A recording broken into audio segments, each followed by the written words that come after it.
Hello students, in our last class we studied the first part of the electrochemistry. Now in this class we study the second part of the electrochemistry, that is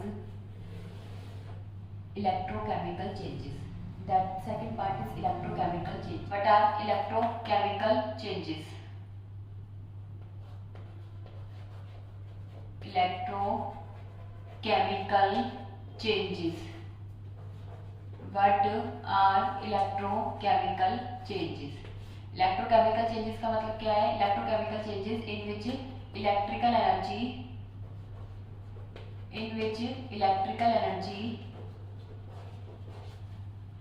changes into a chemical energy. Electrical energy changes into a chemical energy. Electrical energy changes into a chemical energy. And chemical energy changes into a electrical energy. Electrochemical changes are those changes in which electrical energy changes into a chemical energy and a chemical energy changes into electrical energy. These both type of changes is known as electrochemical changes. उसके बाद हमारा next topic है cells. Cells, a device. Cell is a device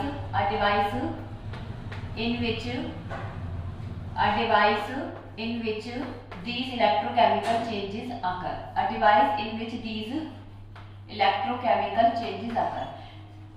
cell हमारा एक ऐसा device होता है जिसमें इलेक्ट्रोकेमिकल चेंजेस होते हैं. सेल ये डिवाइस इन विच दीस इलेक्ट्रोकेमिकल चेंजेस अगर फॉर एग्जांपल अगर हम अपने एवरीडे लाइफ में कोई भी सेल देखते हैं, रिस्ट वॉच का सेल है या फिर हमारा वॉल वॉच है उसका सेल होता है, वो सब क्या है हमारे वो डिवाइस है इन विच दीज इलेक्ट्रोकेमिकल चेंज. उन सब सेल्स में क्या होते हैं इलेक्ट्रोकेमिकल चेंजेस होते हैं. किसी सेल में इलेक्ट्रिकल एनर्जी चेंज होती है केमिकल में और किसी में केमिकल एनर्जी चेंज होती रहती है इलेक्ट्रिकल एनर्जी में. और यही इलेक्ट्रोकेमिकल चेंज इस डिवाइस में होते हैं. उस डिवाइस का नाम क्या है सेल.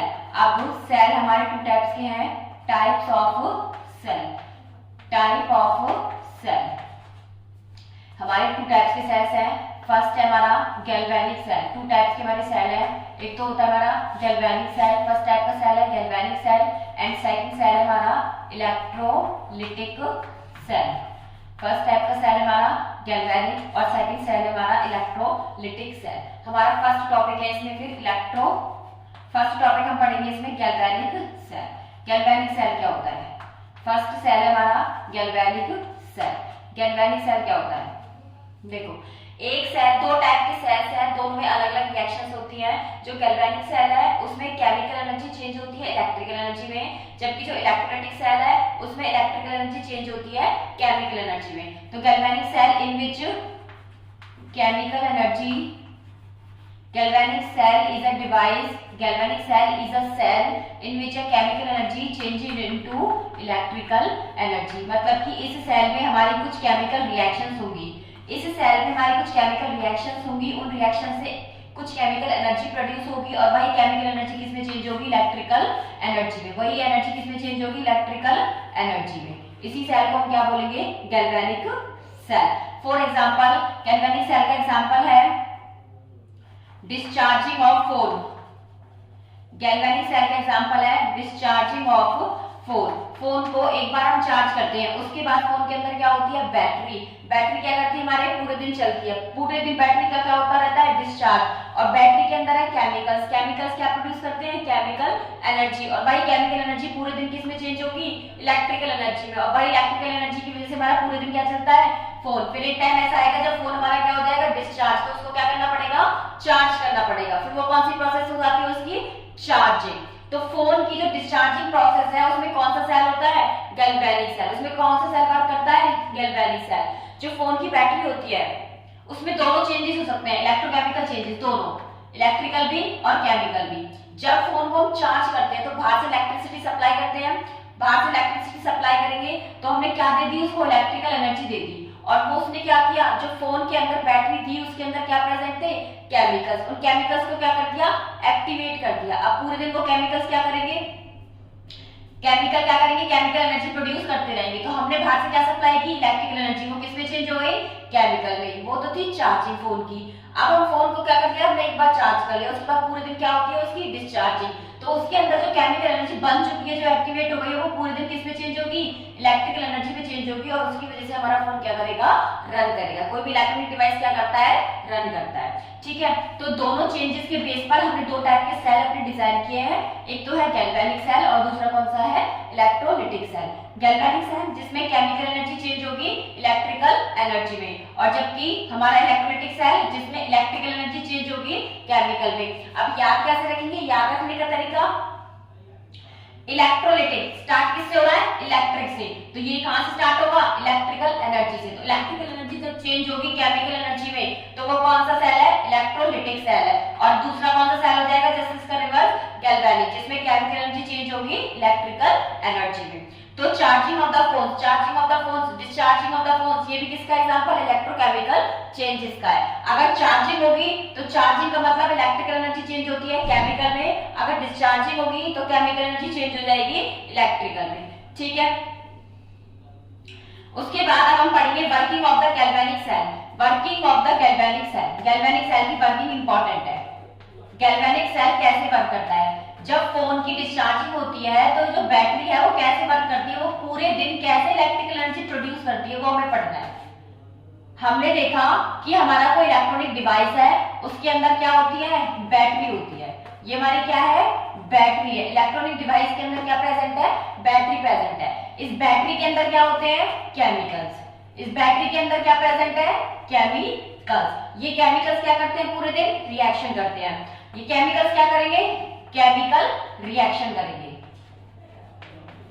ये केमिकल्स पूरे दिन क्या करते हैं, केमिकल रिएक्शंस करते हैं। और केमिकल रिएक्शन जब भी होती है तो उसमें से कौन सी एनर्जी प्रोड्यूस होती है, केमिकल एनर्जी। तो कौन सी एनर्जी प्रोड्यूस होगी, केमिकल एनर्जी। और यही केमिकल एनर्जी किसमें चेंज होगी आगे जाके, इलेक्ट्रिकल एनर्जी में। यही केमिकल एनर्जी किसमें चेंज होती है, इलेक्ट्रिकल एनर्जी में। और यही इलेक्ट्रिकल एनर्जी किसको रन कराती है, इलेक्ट्रॉनिक डिवाइस। कुछ भी हमारा इलेक्ट्रॉनिक डिवाइस है, सबके अंदर क्या होती है, बैटरी।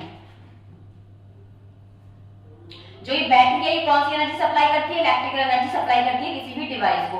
अब क्वेश्चन ये आता है कि बैटरी के अंदर इलेक्ट्रिकल एनर्जी कहां से आती है, तो बैटरी के अंदर होते हैं केमिकल्स। वो केमिकल्स क्या करते हैं, केमिकल रिएक्शंस, और केमिकल रिएक्शन से कौन सी एनर्जी प्रोड्यूस होती है, केमिकल एनर्जी। और वही केमिकल एनर्जी क्या आगे जाके किसमें चेंज होती है, इलेक्ट्रिकल में, जिससे हमारा क्या करता है, कोई भी इलेक्ट्रॉनिक डिवाइस रन करता है। अब हमें ये देखना है कि आखिर जो ये सेल है, ये बैटरी है, इसके अंदर जो केमिकल एनर्जी है इलेक्ट्रिकल में कैसे चेंज होती है, ये पढ़ना है। वर्किंग ऑफ द सेल में क्या पढ़ना है कि जो केमिकल एनर्जी है, जो केमिकल रिएक्शंस है, जो केमिकल एनर्जी प्रोड्यूस करते हैं, वो इलेक्ट्रिकल एनर्जी में कैसे चेंज होती है। ठीक है, तो इसकी वर्किंग पढ़ते हैं। केमिकल्स में हमने सेल बनाने के लिए दो बीकर यूज किए, हमने दो बीकर यूज किए, फर्स्ट बीकर और एक है हमारा सेकंड बीकर, दो बीकर यूज किए। ठीक है, इन दोनों बीकर्स में हमने एक सॉल्यूशन बनाया, इन दोनों बीकर में हमने सॉल्यूशन बनाया। इसमें हमने बनाया ZnSO4 का सॉल्यूशन, इसमें किसका सॉल्यूशन बनाया, ZnSO4, और इसमें किसका सॉल्यूशन बनाया, कॉपर सल्फेट का सॉल्यूशन बनाया। इसकी कंसंट्रेशन 1 मोलर और इसकी कंसंट्रेशन हमने कितनी यूज की है, 1 मोलर। ठीक है, दोनों में हमने इलेक्ट्रोलाइटिक सॉल्यूशन बनाया। इस सॉल्यूशन का कलर कैसा होगा, व्हाइट, या फिर बोल सकते हैं कलरलेस, जबकि कॉपर सल्फेट के सॉल्यूशन का कलर कैसा होगा, ब्लू। इसका कलर कैसा होता है, ब्लू। ठीक है, आगे अब ZnSO4 का हमने सॉल्यूशन बनाया, तो इसमें कौन से आयंस प्रोड्यूस होंगे, SO4 2- और Zn2+। इसमें कौन से आयंस प्रोड्यूस होंगे, कॉपर +2 और सल्फेट 2-। इसमें भी दो टाइप के आयंस हैं, Zn+2 and sulphate, copper 2+ and sulphate ions. Zn पर कौन सा चार्ज है, +2, और सल्फेट पर कौन सा चार्ज है, 2-। कॉपर पर कितना चार्ज है, +2, और सल्फेट पर कितना चार्ज है, 2-। अब आगे क्या हुआ, इधर हमने यूज किया एक मेटल की प्लेट जिसको हम बोल रहे हैं इलेक्ट्रोड। इधर भी हमने क्या यूज किया है, मेटल की प्लेट जिसको हम क्या बोल रहे हैं, इलेक्ट्रोड। ये क्या हमारा एक मेटल की प्लेट है, ये भी हमारी एक मेटल की प्लेट है। हमने कौन सी मेटल की प्लेट ली है, जिस मेटल का हमने इलेक्ट्रोलाइटिक सॉल्यूशन बनाया है। किस मेटल का बनाया है, जिंक सल्फेट का। तो ये मेटल की प्लेट भी किसकी है, जिंक की है। इसमें हमने किसका सॉल्यूशन बनाया है, कॉपर सल्फेट। तो ये मेटल की प्लेट भी किसकी है, मेटल की प्लेट भी किसकी है, कॉपर की। ठीक है, सॉलिड प्लेट्स हैं, मेटल की प्लेट्स हैं, एक तो कॉपर की और एक किसकी है, जिंक की। जिसमें जिंक सल्फेट का सॉल्यूशन बनाया उसमें जिंक की प्लेट यूज की है, जिसमें कॉपर सल्फेट का सॉल्यूशन बनाया उसमें कॉपर की प्लेट यूज की है। आगे अब क्या होगा, अब हमें पता है इलेक्ट्रोकेमिकल सेल्स, जो एक बैटरी है इनमें केमिकल्स होते हैं, केमिकल रिएक्शंस होती है। कौन सी केमिकल रिएक्शंस होती है इसमें? Redox reactions. कौन सी केमिकल रिएक्शंस होती है? Redox reactions. रेडॉक्स रिएक्शंस ही क्यों होती है? क्योंकि जो रेडॉक्स रिएक्शंस है वो कैसी रिएक्शन है? स्पॉन्टेनियस रिएक्शन है। और सबको क्या चाहिए? ऐसी केमिकल रिएक्शंस हो जो खुद हो। और खुद कौन सी रिएक्शंस होती है? स्पॉन्टेनियस। और स्पॉन्टेनियस का एग्जांपल क्या है? जैसे कि रेडॉक्स रिएक्शन। रेडॉक्स रिएक्शंस हमारी स्पॉन्टेनियस रिएक्शंस होती हैं, ये खुद होती है। तो हमारी जितनी भी केमिकल रिएक्शंस होंगी इस गैल्वेनिक सेल में वो किस टाइप की होगी? रेडॉक्स टाइप की होगी। रेडॉक्स का मतलब होता है ऑक्सीडेशन भी एंड रिडक्शन भी। तो जो भी हमने ये सेल डिजाइन किया है इसमें कौन सी रिएक्शन होने वाली है? Redox reaction. रेडॉक्स का मतलब ऑक्सीडेशन भी होगा और रिडक्शन भी होगा। तो सबसे पहला जो स्टार्ट होगी हमारी, जिंक क्या करता है? एक जिंक है एक कॉपर है। ये मैं तुम्हें पहले ही बता देती हूँ कि जो ऑक्सीडेशन पोटेंशियल है, ऑक्सीडेशन पोटेंशियल, ये वैसे टॉपिक हम आगे पढ़ेंगे। Oxidation potential of zinc is greater than copper. जो जिंक की ऑक्सीडेशन पोटेंशियल है वो कॉपर से ज्यादा है। इसका मतलब जिंक क्या करेगा? ऑक्सीडेशन करेगा। जिंक क्या करेगा? ऑक्सीडेशन करेगा। जिंक करेगा ऑक्सीडेशन। और ऑक्सीडेशन का मतलब क्या होता है? Loss of electron. ऑक्सीडेशन का मतलब होता है लॉस ऑफ इलेक्ट्रॉन। मतलब जिंक की जो सॉलिड की प्लेट है वो अपने अंदर से इलेक्ट्रॉन को क्या करेगी? रिमूव करेगी।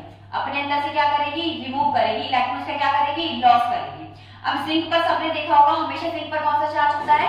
+2 चार्ज होता है। अगर +2 चार्ज इसको अपने ऊपर लेके आना है तो कितने इलेक्ट्रॉन रिमूव करने पड़ेंगे? 2 ही इलेक्ट्रॉन रिमूव करने पड़ेंगे। जैसे ही 2 इलेक्ट्रॉन रिमूव होंगे तो जिंक पर कौन सा चार्ज आ जाएगा? +2।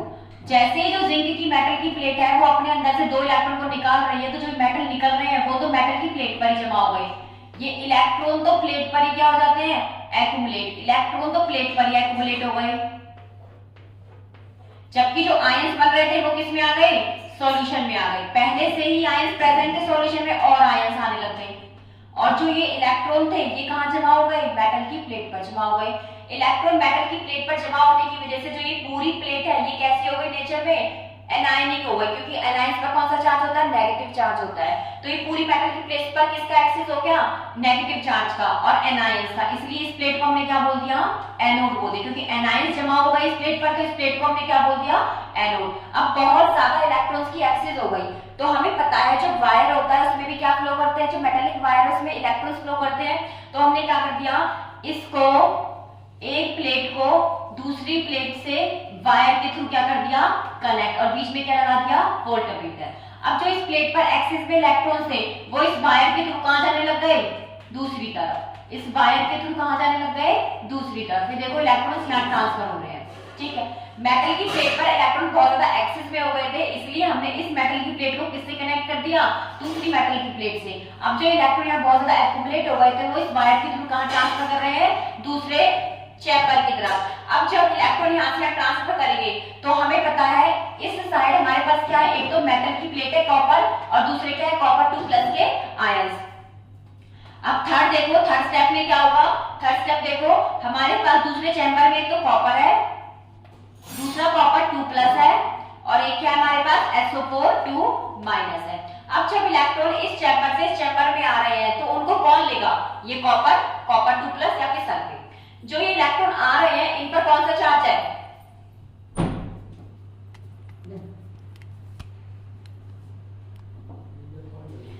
जो इलेक्ट्रॉन इस चैम्बर से इस चैम्बर में ट्रांसफर हो रहे हैं इन पर चार्ज कौन सा है? माइनस। अगर माइनस चार्ज कॉपर के पास आएगा, ये लो कॉपर के पास आ गया, या फिर +2 के पास आएगा तो ये +2 के पास आ गया, या फिर सल्फेट के पास आएगा तो ऐसे आएगा। इलेक्ट्रॉन पर कौन सा चार्ज है? नेगेटिव। सल्फेट पर कौन सा चार्ज है? नेगेटिव। तो नेगेटिव को क्या करेगा? रिपेल करेगा। तो इसका मतलब सल्फेट तो इनको नहीं लेगा, सल्फेट तो इस इलेक्ट्रॉन को नहीं लेगा। एक बचता है कॉपर, एक बचता है कॉपर 2+। इलेक्ट्रॉन जो आ रहे हैं उन पर कौन सा चार्ज है? नेगेटिव। तो कौन ज्यादा अट्रैक्ट करेगा? पॉजिटिव या फिर न्यूट्रल? पॉजिटिव नेगेटिव को हमेशा ज्यादा अट्रैक्ट करता है।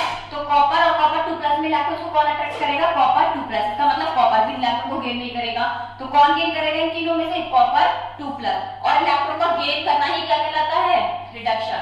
Gain of electron is known as reduction. अब इस सॉल्यूशन में जो कॉपर 2+ था, जो कॉपर 2+ था उसने कितने इलेक्ट्रॉन आ रहे थे? 2।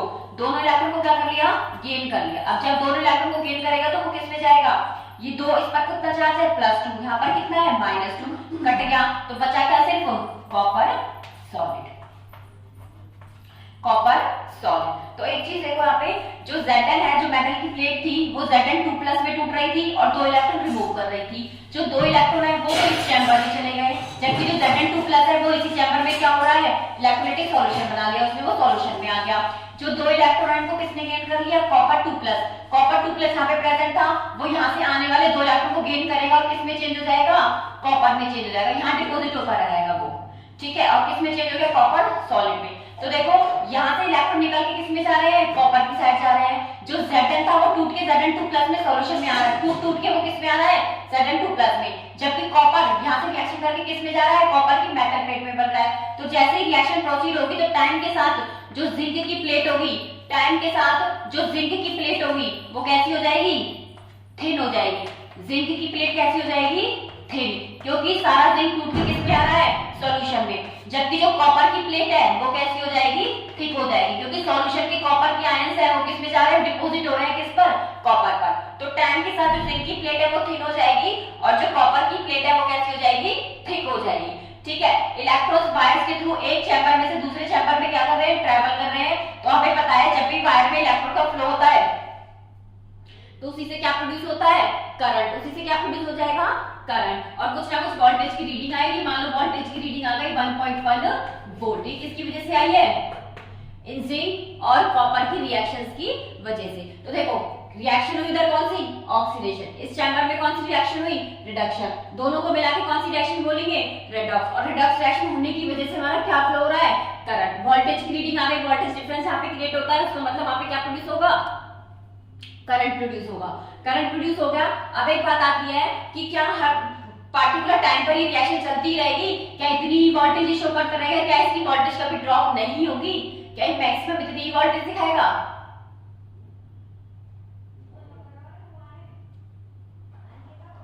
क्या ये मैक्सिमम इतनी ही वोल्टेज दिखाएगा। वोल्टेज आ गई 1.1 वोल्ट, क्या टाइम के साथ इसकी वोल्टेज डिक्रीज नहीं होगी, क्या टाइम के साथ इसकी वोल्टेज इतनी रहेगी। तो एक चीज देखो, यहाँ पर जो Zn है वो टूट के Zn2+ में एक्यूमुलेट हो रहा है और जो इलेक्ट्रॉन्स है वो इस वायर के थ्रू इस वायर में आ गए। जो इसका Copper2+ था वो एक्यूमुलेट किस में चला जा रहा है, वो किस पर एक्यूमुलेट हो रहा है, कॉपर की प्लेट पर। तो टाइम के साथ जो जिंक की प्लेट है वो तो थिन हो गई, जबकि जो कॉपर की प्लेट है वो कैसी हो जाएगी, थिक हो जाएगी। और जो ये सॉल्यूशन है, इस सॉल्यूशन में कौन से आयंस एक्सिस में हो जाएंगे, Zn2+ टूट के इसमें आ रहे हैं, तो कौन सा चार्ज ज्यादा हो गया, Zn2+, मतलब पॉजिटिव चार्ज। जबकि इसमें जो Copper2+ है वो तो मेटल की प्लेट पर डिपॉजिट हो गया, तो इसमें कौन सा चार्ज एक्सिस में रह गया, नेगेटिव। इसमें कौन सा चार्ज एक्सिस में हो गया, नेगेटिव एक्सिस में हो गया। इस चैम्बर से इलेक्ट्रॉन्स इसमें तो ट्रांसफर हो रहे हैं, बट बचता क्या है इसमें, पॉजिटिव चार्ज, और इसमें क्या बच गया, नेगेटिव चार्ज। इस चैम्बर में किसका एक्सिस हो गया, पॉजिटिव चार्ज का, और इस चैम्बर में किसका एक्सिस हो गया, नेगेटिव चार्ज का।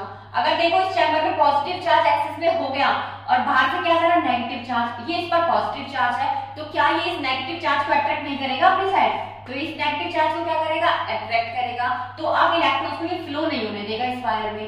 सेकंड के इधर आ जाओ, इधर का एक्सिस में हो गया नेगेटिव चार्ज, भी कौन सा रहा है, नेगेटिव, तो नेगेटिव नेगेटिव को क्या करेगा, रिपेल करेगा। तो ये कॉपर का चैम्बर इलेक्ट्रॉन को इधर आने नहीं देगा, ये जिंक का चैम्बर पॉजिटिव होने की वजह से इसको इधर से इलेक्ट्रॉन को जाने नहीं देगा, जबकि सल्फेट का चैम्बर, कॉपर का चैम्बर सल्फेट की एक्सिस की वजह से क्या होगा, नेगेटिव होगा, तो नेगेटिव नेगेटिव को रिपेल करेगा, तो इधर से को भगाएगा, ये आने नहीं देगा। तो फिर रिएक्शन का फ्लो कैसे होगा, इलेक्ट्रॉन इस वायर में फ्लो नहीं होंगे तो वोल्टेज कैसी हो जाएगी, ड्रॉप हो जाएगी, और करंट क्या हो जाएगा, स्टॉप हो जाएगा। तो इसके लिए एक सॉल्यूशन बनाया गया, यूज किया गया सॉल्ट ब्रिज। ये देखो सॉल्ट ब्रिज लगाया गया इन दोनों के बीच में। इस प्रॉब्लम को सॉल्व करने के लिए इन दोनों के बीच में क्या लगाया गया है, एक सॉल्ट ब्रिज। और सॉल्ट ब्रिज की शेप कैसी थी, इन्वर्टेड यू शेप थी ये, और इसके अंदर क्या फिल कर रखा था हमने, एक इलेक्ट्रोलाइट। और कैसा इलेक्ट्रोलाइट, स्ट्रॉन्ग इलेक्ट्रोलाइट। इलेक्ट्रोलाइट हमने क्यों फिल किया, इलेक्ट्रोलाइट क्यों फिल किया, क्योंकि हमें पता है इलेक्ट्रोलाइट किसमें टूटता है, आयंस में, और आयंस का मतलब एक तो पॉजिटिव और एक नेगेटिव। मान लो हमने इसके अंदर क्या फिल कर दिया, KCl फिल कर दिया, ठीक है। इस पहले यू शेप ट्यूब को हम लेंगे, उसको बेंड करेंगे, पहले ट्यूब लेंगे हम एक, उसको यू शेप में हम क्या कर देते हैं, बेंड कर देते हैं। उसके अंदर एक जेली लाइक सब्सटेंस भरते हैं जिसका नाम है आगर आगर जेल, और उस जेल के अंदर क्या डालते हैं, ये स्ट्रॉन्ग इलेक्ट्रोलाइट। और स्ट्रॉन्ग इलेक्ट्रोलाइट के अंदर कौन कौन से आयन होंगे, एक तो K+ और Cl-, इधर भी कौन सा होगा, K+ और Cl-। इस चैम्बर में किसका एक्सिस था, पॉजिटिव चार्ज का, तो यहाँ से कौन से आयंस आएंगे, नेगेटिव आयंस आएंगे, और इस पॉजिटिव चार्ज को क्या कर देंगे, बैलेंस। जबकि इस चैम्बर में किसका एक्सिस था, नेगेटिव, तो इधर से कौन से आयंस आएंगे, पॉजिटिव, और इस नेगेटिव चार्ज को क्या कर देंगे, बैलेंस कर देंगे। तो चार्ज तो क्या हो गए, बैलेंस हो गए, सर्किट क्या हो गया, कंप्लीट हो गया। इस जो अंदर वाले सर्किट है उसमें क्या फ्लो कर रहे हैं, आयंस, और जो बाहर वाला सर्किट है उसमें क्या फ्लो कर रहे हैं, इलेक्ट्रॉन। और करंट किस डायरेक्शन में फ्लो करता है, just reverse of electron. Current की डायरेक्शन क्या होगी, just reverse of electron. Electron कहां से कहां जाना है, जिंक टू कॉपर, तो करंट कहां से कहां जाएगा, कॉपर टू जिंक, ठीक है। तो ये वर्किंग थी। इस वर्किंग में हमने क्या देखा, सबसे पहले तो इलेक्ट्रॉन है वो कहां से कहां फ्लो करते हैं, तो देखो हमारी केमिकल रिएक्शंस हुई, रेडॉक्स, हमने ये भी देख लिया कि एक ऑक्सीडेशन हुआ, एक रिडक्शन हुआ, मतलब रेडॉक्स रिएक्शन हुई। रेडॉक्स रिएक्शन के बाद क्या है, ये वोल्टेज की रीडिंग आई, मतलब कि करंट प्रोड्यूस हो गया। हमने कोई केमिकल रिएक्शंस की थी, केमिकल रिएक्शन से क्या प्रोड्यूस हो गई, हमारी इलेक्ट्रिकल एनर्जी। और यही होता है हमारे गैल्वेनिक सेल्स में। केमिकल्स में, बैटरीज में क्या होती है, रिएक्शन, बैटरीज में कोई ना कोई केमिकल होता है, केमिकल में केमिकल रिएक्शंस होती है, वही केमिकल रिएक्शन क्या प्रोड्यूस करती रहती है, इलेक्ट्रिकल एनर्जी। उसी की वजह से हमारा पूरा फोन चलता है, पूरे सारे दिन चलेगा। एक टाइम आएगा जब वो क्या हो जाएगा, डिस्चार्ज हो जाएगा, फिर उसको चार्ज करने की जरूरत पड़ेगी। अब हमने इसमें क्या देखा, जो इलेक्ट्रॉन्स है वो कहां से कहां फ्लो हो रहे हैं, इलेक्ट्रॉन इस चैम्बर से इस चैम्बर में जा रहे हैं। इस चैम्बर का नाम क्या था, एनोड, और इस पर पॉजिटिव चार्ज एक्युमुलेट हो जाएगा। यहाँ कौन सा चार्ज एक्युमुलेट हो गया, नेगेटिव, और ये कॉपर पॉजिटिव इस पर आ रहा है, तो इस पर कौन सा चार्ज हो गया, पॉजिटिव। और पॉजिटिव का किसका नाम होता है, कैटायन, तो इसलिए इस प्लेट को हमने क्या बोल दिया था, कैथोड। इस प्लेट का क्या नाम था, कैथोड, ठीक है। तो जो जिंक है उसका क्या हो रहा है, ऑक्सीडेशन, और जिंक कौन से उस पर था, एनोड पर या कैथोड पर, एनोड पर, तो इसका मतलब एनोड पर तो क्या हुआ, ऑक्सीडेशन। और कॉपर की प्लेट को हमने क्या बोला, कैथोड, इसका मतलब रिडक्शन किस प्लेट पर हुआ, कैथोड पर प्लेट पर हुआ। तो जैसे कुछ कंक्लूजन, जो इलेक्ट्रॉन है वो कहां से कहां फ्लो करते हैं, इस जिंक के चैम्बर से कहां फ्लो कर रहे हैं, कॉपर, मतलब एनोड से कैथोड, एनोड टू कैथोड। जो इलेक्ट्रॉन है वो कहां फ्लो कर रहे हैं, एनोड टू कैथोड, या फिर हम बोल सकते हैं जिंक टू कॉपर। सेकंड हमारा क्या था, करंट फ्लो। करंट की डायरेक्शन क्या है, जस्ट रिवर्स ऑफ इलेक्ट्रॉन, या तो हम बोलेंगे cathode to anode, cathode to anode, या फिर हम बोलेंगे कॉपर टू जिंक फ्लो करता है। उसके बाद नेक्स्ट है हमारा जो एनोड है उस पर कौन सा चार्ज है, नेगेटिवली चार्ज प्लेट है। जो कैथोड है उस पर कौन सा चार्ज आएगा, पॉजिटिवली चार्ज प्लेट है। जो एनोड है उस पर हमेशा क्या होगा, एनोड पर क्या होगा, ऑक्सीडेशन, एनोड पर क्या होगा हमेशा ऑक्सीडेशन, और कैथोड पर हमेशा क्या होगा, रिडक्शन, कैथोड पर होगा रिडक्शन। ऑक्सीडेशन का मतलब लॉस ऑफ इलेक्ट्रॉन, ऑक्सीडेशन का मतलब लॉस ऑफ इलेक्ट्रॉन, और रिडक्शन का मतलब गेन ऑफ इलेक्ट्रॉन, रिडक्शन का मतलब गेन ऑफ इलेक्ट्रॉन। और क्या देखा हमने यहाँ से, रेडॉक्स रिएक्शन हुई, कंप्लीट रिएक्शन हो गई। फिर हमने देखा सॉल्ट ब्रिज, हमने किसका यूज किया, सॉल्ट ब्रिज का। सॉल्ट ब्रिज का काम क्या था, मेंटेन इलेक्ट्रिकल न्यूट्रलिटी। ये इलेक्ट्रिकल न्यूट्रलिटी को क्या करता है, मेंटेन करता है, मेंटेन इलेक्ट्रिकल न्यूट्रलिटी। न्यूट्रलिटी को मेंटेन कैसे करता है, सबसे पहले जब देखो पॉजिटिव चार्ज का एक्सेस हो गया, इधर नेगेटिव चार्ज का एक्सेस हो गया, जिसकी वजह से करंट हमारा फ्लो नहीं करेगा, तो फिर सॉल्ट ब्रिज लगाया गया। सॉल्ट ब्रिज का क्या काम था, इन आयंस को क्या करता है, वो बैलेंस करता है, जिसकी वजह से करंट फ्लो करता है। बाद का जो सर्किट है वो किसकी वजह से कंप्लीट होता है, सॉल्ट ब्रिज। नेक्स्ट क्या है, स्टॉप्स मिक्सिंग ऑफ आयंस, ये आयंस की मिक्सिंग नहीं होने देता, mixing of ions. Mixing of ions का मतलब जो ये K+ है ये इधर इस चैम्बर में जाएगा, Cl- इस चैम्बर में जाएगा। Cl- का काम सिर्फ जो ये पॉजिटिव चार्ज है इसको बैलेंस करना है, ये Z10 या फिर अदर किसी इलेक्ट्रोलाइट के साथ रिएक्शन नहीं करेगा, ये मिक्सिंग नहीं करेगा। K पॉजिटिव इस चैम्बर में आएगा, उसका काम सिर्फ इस नेगेटिव चार्ज को क्या करना है, बैलेंस करना है, अदरवाइज वो और कोई रिएक्शन नहीं करेगा। स्टॉप्स मिक्सिंग ऑफ आयंस, इसमें आयंस की कोई मिक्सिंग नहीं होगी। Next balance liquid junction potential, liquid junction potential, balance liquid junction potential. ये लिक्विड जंक्शन पोटेंशियल को क्या करता है, बैलेंस। अभी लिक्विड जंक्शन पोटेंशियल क्या है, what is a liquid junction potential. पर एक चीज याद रखना, सॉल्ट ब्रिज है ना 100% कोई वर्क नहीं करता है। अगर क्वेश्चन में आ जाए कि क्या ये 100% सारे काम कर देता है, तो 100% काम नहीं करता है। हाँ 90, 99, 95% करता है, बट 100% काम नहीं करता है। ठीक है, तो सॉल्ट ब्रिज का काम क्या है, न्यूट्रलिटी को मेंटेन करना, आयंस की मिक्सिंग नहीं होने देता है, लिक्विड जंक्शन पोटेंशियल को क्या कर देता है, बैलेंस कर देता है, खत्म कर देता है। उसके बाद हमने इसमें क्या पढ़ा, फिर इलेक्ट्रॉन का फ्लो, करंट का flow, anode cathode, oxidation reduction, loss of electron, salt bridge. उसके बाद है जो हमने इसमें इलेक्ट्रोलाइट लिया है वो कौन सा यूज किया है, इलेक्ट्रोलाइट कौन सा यूज करेंगे। इस पर क्वेश्चन पूछ लिए जाते हैं कि जो हमने सॉल्ट ब्रिज में इलेक्ट्रोलाइट यूज किया है वो कौन सा यूज किया है। तो याद रखना इसमें हम हमेशा कौन सा इलेक्ट्रोलाइट यूज करते हैं, स्ट्रॉन्ग इलेक्ट्रोलाइट। क्यों यूज करते हैं स्ट्रॉन्ग इलेक्ट्रोलाइट, क्योंकि जितना ज्यादा स्ट्रॉन्ग होगा वो इतनी जल्दी क्या बनाएगा, आयंस बनाएगा। आयंस टू टाइप्स के, एक तो पॉजिटिव और दूसरा नेगेटिव। जितनी जल्दी टूटेगा उतनी जल्दी आयंस बनाएगा, और आयंस जल्दी बनेंगे तो उनकी मूवमेंट भी क्या होगी, ज्यादा होगी, और बैलेंस भी क्या हो जाएगी, जल्दी हो जाएगी। दूसरा केस, जो स्पीड है, speed of positive ion equals to speed of negative ion, दोनों की स्पीड क्या होनी चाहिए, बराबर होनी चाहिए। जिस स्पीड से जो पॉजिटिव आयन है वो इधर जा रहा है, उसी स्पीड से Cl माइनस इधर आना चाहिए, बैलेंसिंग बराबर होनी चाहिए, बराबर स्पीड से होना चाहिए। ये पॉइंट याद रखना। एक तो ये पॉइंट बहुत पूछा जाता है कि जो इलेक्ट्रोलाइट हमने चूज किया है वो कौन सा है, स्ट्रॉन्ग इलेक्ट्रोलाइट है, और दोनों पॉजिटिव और नेगेटिव आयंस की स्पीड क्या रहनी चाहिए, सेम रहनी चाहिए। जो सॉल्ट ब्रिज है उसका काम क्या होता है, इलेक्ट्रोन्यूट्रलिटी मेंटेन करता है, मिक्सिंग ऑफ आयंस होने नहीं देता है, साथ में लिक्विड जंक्शन पोटेंशियल को क्या करता है, जो भी चार्ज डिफरेंस जनरेट हो जाता है बीच में पॉजिटिव और नेगेटिव, उनको क्या कर देता है, बैलेंस। पर 100% ये सॉल्ट ब्रिज जब भी काम नहीं करता है। ठीक है, तो हमारा पूरा क्या हो गया, गैल्वेनिक सेल, हमने केमिकल्स यूज किए और उनके थ्रू कौन सी एनर्जी प्रोड्यूस कर ली, इलेक्ट्रिकल एनर्जी प्रोड्यूस हो गई। फिर उससे हमारे क्या क्या ऑब्जर्वेशंस आए, हमने वो ऑब्जर्वेशंस देख लिए। ठीक है, उसके बाद नेक्स्ट टॉपिक है व्हाट आर इलेक्ट्रोड्स। ये इलेक्ट्रोड्स क्या होते हैं, इलेक्ट्रोड्स के बारे में पढ़ेंगे कि आखिर ये इलेक्ट्रोड्स क्या है।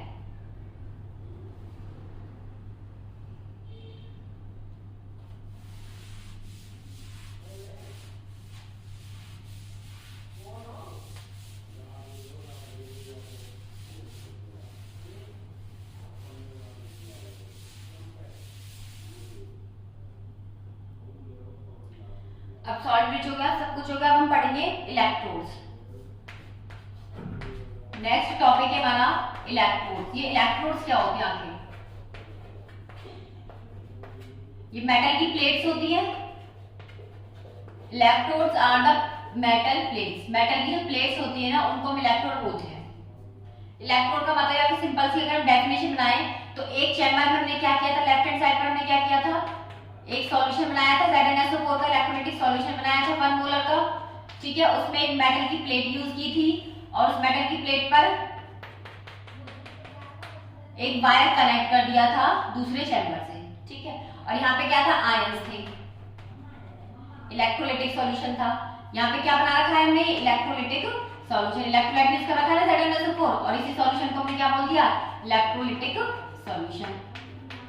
ठीक है, बाहर के जो इस वाले सर्किट को हम बोलते हैं आउटर सर्किट। जो आउटर सर्किट है उसमें क्या फ्लो कर रहे थे, इलेक्ट्रॉन। जो आउटर सर्किट है उसमें क्या फ्लो कर रहे हैं, इलेक्ट्रॉन। जबकि जो अंदर वाला सर्किट है जो ब्रिज के थ्रू बैलेंस हो रहा है उसमें क्या फ्लो कर रहे हैं, आयन। इस इलेक्ट्रोलाइटिक सॉल्यूशन में क्या फ्लो कर रहे हैं, आयन।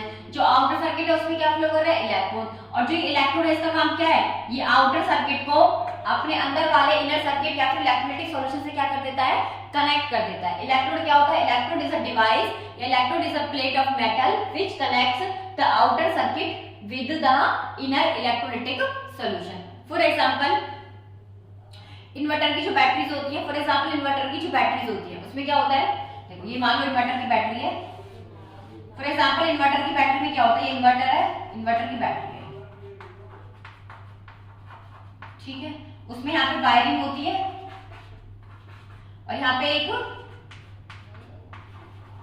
ऐसे आयरन के क्या होते हैं, बोल्ट्स टाइप होते हैं, आयरन की बोल्ट्स टाइप होते हैं। उनका काम क्या होता है, ये इन्वर्टर जो बैटरी है इसके अंदर क्या भरा हुआ है, इलेक्ट्रोलाइटिक सॉल्यूशन। क्योंकि बैटरी है ना भाई, बैटरी के अंदर क्या होते हैं, केमिकल्स होते हैं। केमिकल्स में क्या होते हैं, केमिकल रिएक्शन, इलेक्ट्रोलाइटिक सॉल्यूशन।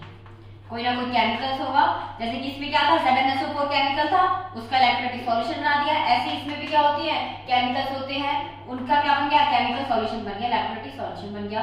ये बाहर की क्या है, वायरिंग है, जिसके थ्रू करंट पास होता है, जिसमें इलेक्ट्रॉन फ्लो होते हैं। ये इलेक्ट्रोलाइटिक सॉल्यूशन है, तो इसमें क्या फ्लो होंगे, आयंस फ्लो होंगे। तो इस आउटर सर्किट को इलेक्ट्रोलाइटिक सॉल्यूशन से कनेक्ट कौन कर रहा है, ये आयरन। और इसी आयरन का नाम, इसी आयरन को क्या बोलते हैं हम, इलेक्ट्रोड। इसका काम क्या होता है, करंट को पास करता है आगे तक। यहाँ तो आयंस और यहाँ क्या है, इलेक्ट्रोड।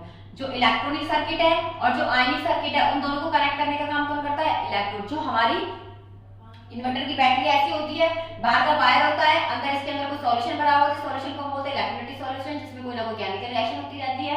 अब इस केमिकल रिएक्शन के थ्रू इस वायर में क्या पास होता है, करंट। किसके थ्रू पास होता है, इस आयरन के थ्रू।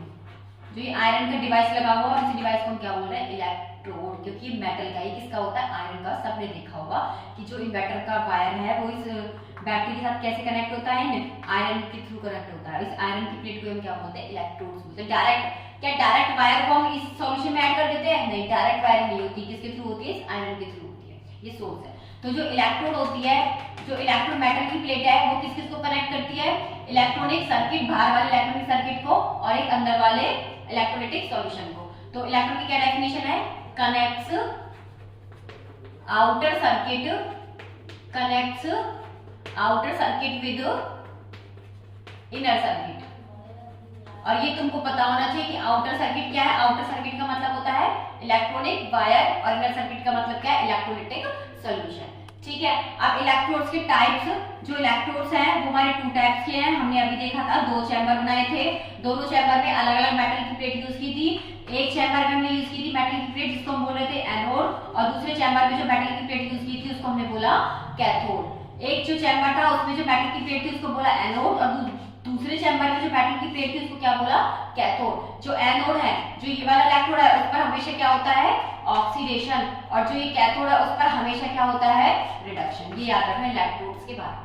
इलेक्ट्रोड एक ऐसा डिवाइस है जो आउटर सर्किट को, जो आउटर वाले इलेक्ट्रॉनिक सर्किट को किससे कनेक्ट करता है, इलेक्ट्रोलाइटिक सॉल्यूशन से कनेक्ट करता है, उसको हम बोलते हैं इलेक्ट्रोड। इलेक्ट्रोड हमारे कितने टाइप्स के होते हैं, 2 types, one is anode and other is cathode. Anode पर होता है हमेशा ऑक्सीडेशन, और कैथोड पर होता है हमेशा रिडक्शन। नेक्स्ट टॉपिक है what is electrode potential. What is electrode potential. Potential का मतलब पोटेंशियल डिफरेंस। पोटेंशियल डिफरेंस कब जनरेट होता है, जब चार्ज डिफरेंस जनरेट होता है, और उसी की वजह से करंट फ्लो करता है हमारा।